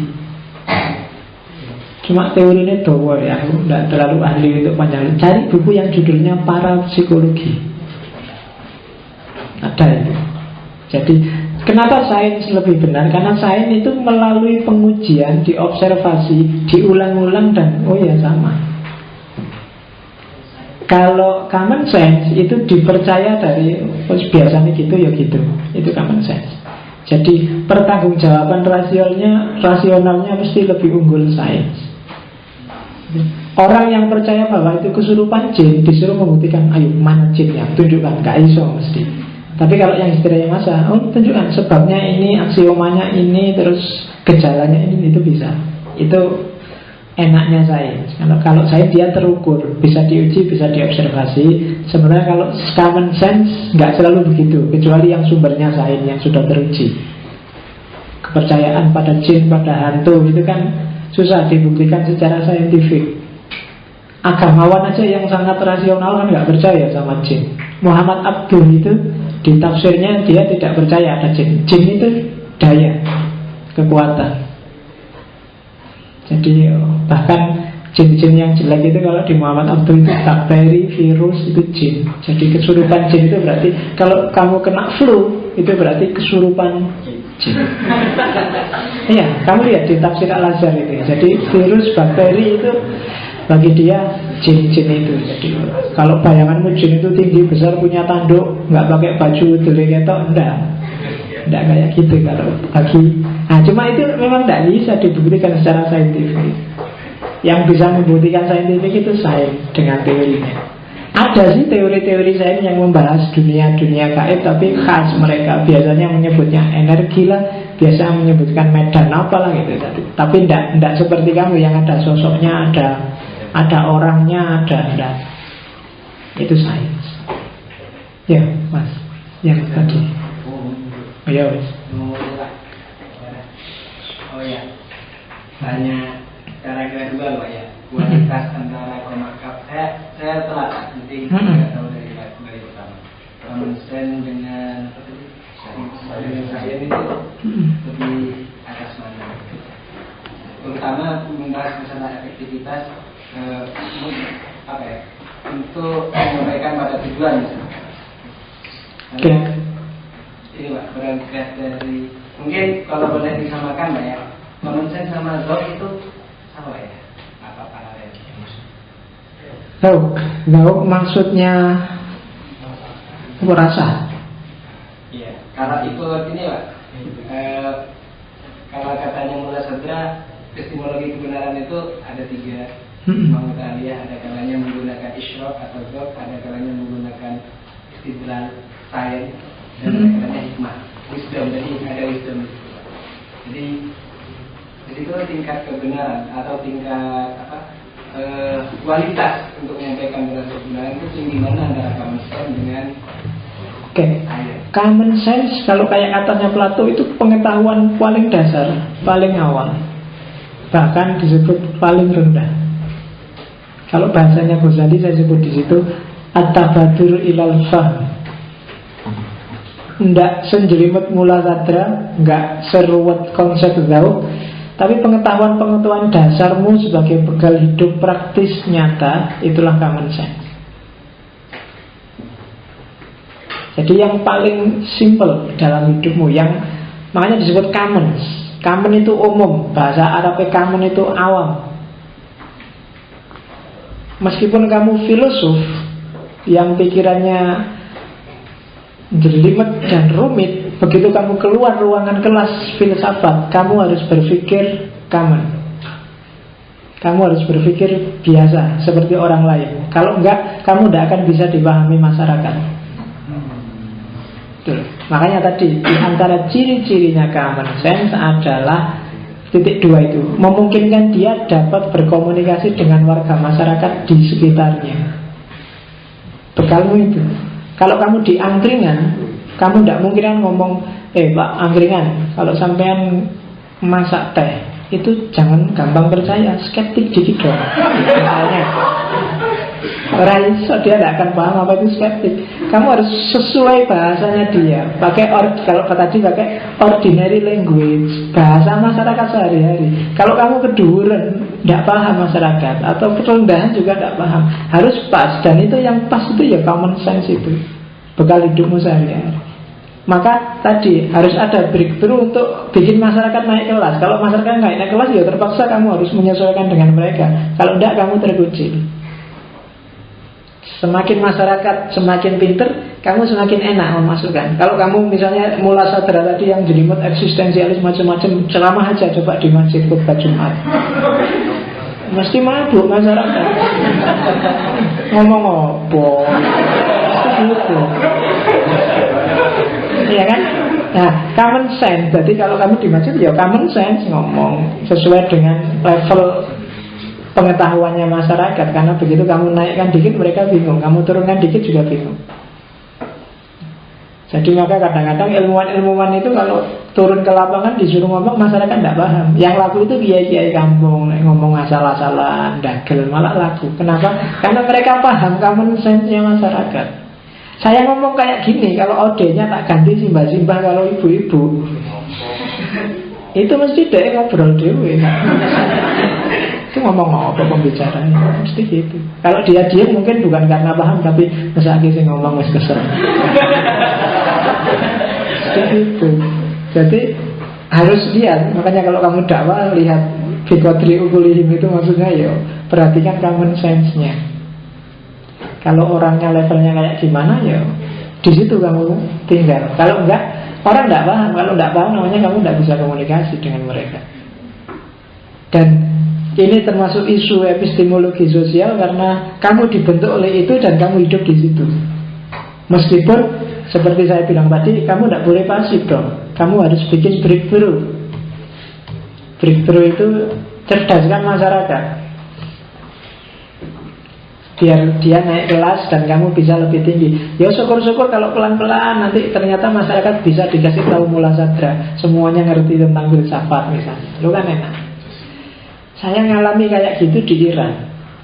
Di Iran itu setiap habis subuh itu ada semacam kuliah subuh.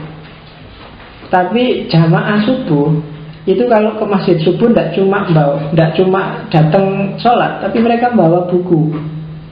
Jadi bawa buku, nanti habis sholat kiainya wiritan, dia nunggu, terus kiainya ceramah, ditulis. Isinya sih rodo lumayan, agak filosofis. Orang sana kan tradisi inteleknya agak tinggi, tapi ditulis itu. Padahal itu kiainya ngomongin jelimet dan kayaknya dagelane belas, jadi lurus kayak orang baca buku itu dan ditulis. Dan semuanya melek. Kalau kamu kan mesti tidur. Ya kan? Ada ya, iya kan, kalau di sini datang kuliah subuh aja syukur, apalagi datang dan nulis. Nah, itu mungkin level masyarakatnya sudah beda. Maka tradisi intelektual Iran diakui apa enggak kan lebih lumayan daripada kita. Karena orang Sunni kayak kita kan cenderung males. Karena ideologinya agak fatalistik. Alah, yang penting takdir Allah biye. Kan gitu nih, orang Sunni kan gitu mesti. Asy'ariyah itu kan agak fatalistik. Kamu jahatnya kayak gimana tidak menjamin kamu nanti masuk neraka. Kamu baiknya kayak gimana tidak jaminan kamu masuk surga. Asy'ariyah. Jadi yo pasrah aja, ngapain capek-capek.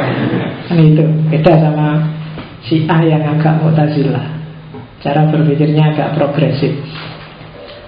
Oke, itu ada lagi? Ingat saya gini Pak, kok kayaknya gitu. Di satu konteks sains itu sifatnya lebih universal daripada common sense gitu Pak. Iya.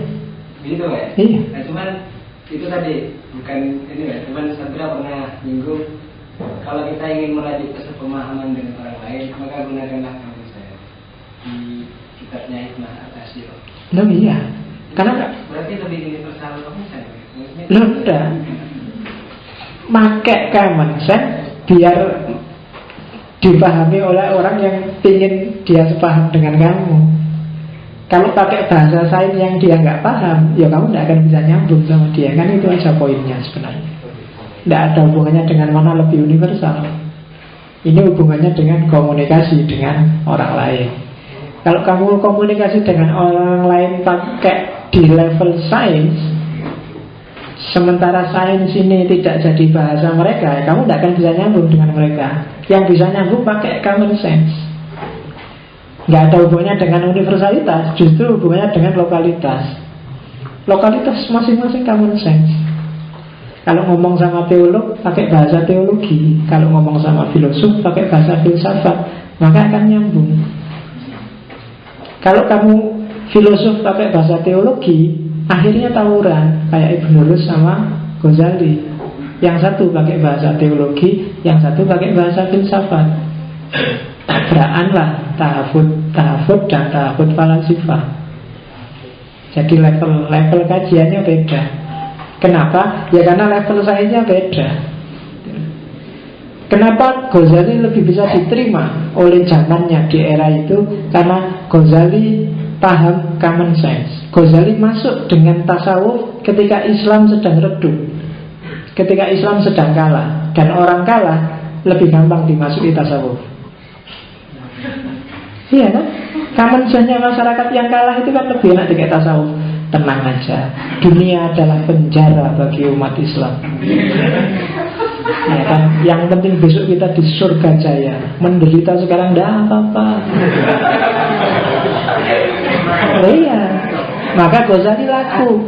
Ketika Baghdad jatuh, maka terus Ihya Ulumuddin diterima di mana-mana karena kita sedang kalah. Kalau pas lagi jaya, nggak laku tasawuf, lakunya sains, filsafat Yunani, jaya dia. Tapi begitu tasawuf datang, masyarakat sedang runtuh, dan ya sudah, masuknya cepat. Dan sampai hari ini kan kita nggak bangun-bangun. Meskipun judul kitabnya Ghazali Ihya, menghidupkan lagi. Kita nggak hidup-hidup sampai hari ini kan, masih tidur. Di Persia kan hidup lagi filsafat, tapi sama, tradisinya sangat esoteris. Bahas langit, bahas iluminasi, bahas. Dan itu masyarakat senang, lumayan. Daripada bahas bumi kita kalah, bahas penjajahan, bahas sains kita sudah bahas. Ada pencerahan dari Tuhan, ada. Jadi tercerahkan batin kan selalu itu. Dan Mula Sadra pontang-panting kan menyatukan diskursus yang model peripatetik sama model ini mati-matian. Dan itu di dunia Islam. Meskipun belakangan baru muncul, kamu membumikan itu kan baru belakangan lahir. Kita selama ini terlalu banyak mikir langit, sekarang saatnya mikir bumi. Nah, terus ada membumikan Al-Quran, kontekstualisasi ajaran Islam dan seterusnya. Maksudnya apa? Yo, common sense-nya diperhatikan lagi masyarakat. Siapa yang bisa pegang common sense di tengah masyarakat, dia akan lebih mudah berkomunikasi dan lebih mudah diterima. Di hadapan orang Jogja, pahamilah common sense-nya orang Jogja, maka kamu cepat masuknya. Di hadapan orang Jakarta, pahami common sense-nya orang Jakarta, kita juga cepat masuknya. Itu common sense. Dan kamu sendiri adalah bentukan common sense tempat di mana kamu lahir. Meskipun kamu sebenarnya nggak boleh menyerah dengan common sense. Apalagi kalau kamu sudah mendeklarasikan diri sebagai ahli filsafat. Iya, kalau berani gitu ya wis. Common sense, ayo, tapi tidak segala-galanya. Kita cari sela-selanya. Oh, ada yang pas, ada yang tidak pas. Ada yang harus diikuti, ada yang harus dikritisi, ada yang harus dibuang. Ada yang harus dipaskan lagi dan seterusnya. Oke, terakhir, yuk mas. Manusia dalam saya pada slide 1. Karena manusia tidak pernah diuji dan diobservasi secara serius. Kalau saya itu hal yang diuji dan diobservasi secara serius kebalikannya. Tetapi itu kenyataannya common sense, science ketika sudah diterima oleh masyarakat itu akan menjadi common sense. Padahal common sense itu secara epistemologinya, definisinya itu adalah yang tidak pernah diuji. Tapi kenapa kok ada saya yang kemudian yang menjadi common sense? Kalau sudah jadi common sense dia nggak diuji lagi. Iya, kalau dia sudah jadi common sense, orang nggak menguji lagi sudah.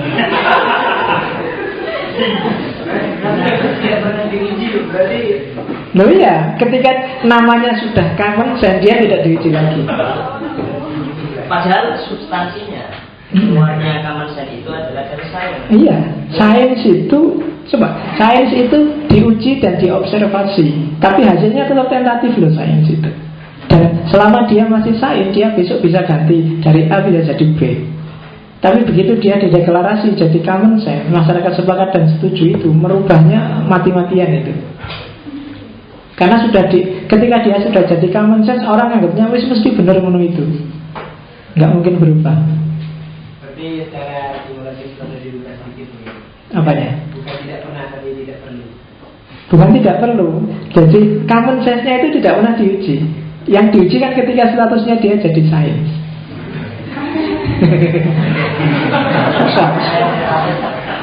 Ya. Itu terlatih dulu ya. Setelah common sense akan menjadi sains lagi. Bisa. Ketika dia diuji dan diobservasi, maka dia jadi sains kan gitu. Yo, bulat gue. Berdasarkan filsafat itu rata bulat gue. Ya, jadi kenapa sih nggak diuji? Karena masyarakat menganggap common sense itu sudah otomatis. Ya itu yang paling benar kan gitu. Nah, sementara kalau dia jadi sains, ketika sains itu levelnya tentatif, diuji lagi. Kalau keliru, ternyata kemarin yang keliru ini, sekarang yang benar ini ditambah lagi. Nah, itu sains. Ada tentativitas. Tapi kalau kamu enggak, itu zaman dulu gitu ya gitu. Kalau sudah anggap tradisionalisme Islam yang benar, NU yang benar, NU sampai ada apapun NU. Nah itu dia sudah jadi common sense, tidak akan diuji lagi. Orang enggak otak-atik itu lagi. Meskipun dulu ketika dirumuskan mungkin dia levelnya sains, diuji, diobservasi mana yang pas, mana yang sesuai. Begitu dideklarasi dan disetujui dia jadi common sense. Orang tidak menguji itu lagi sudah.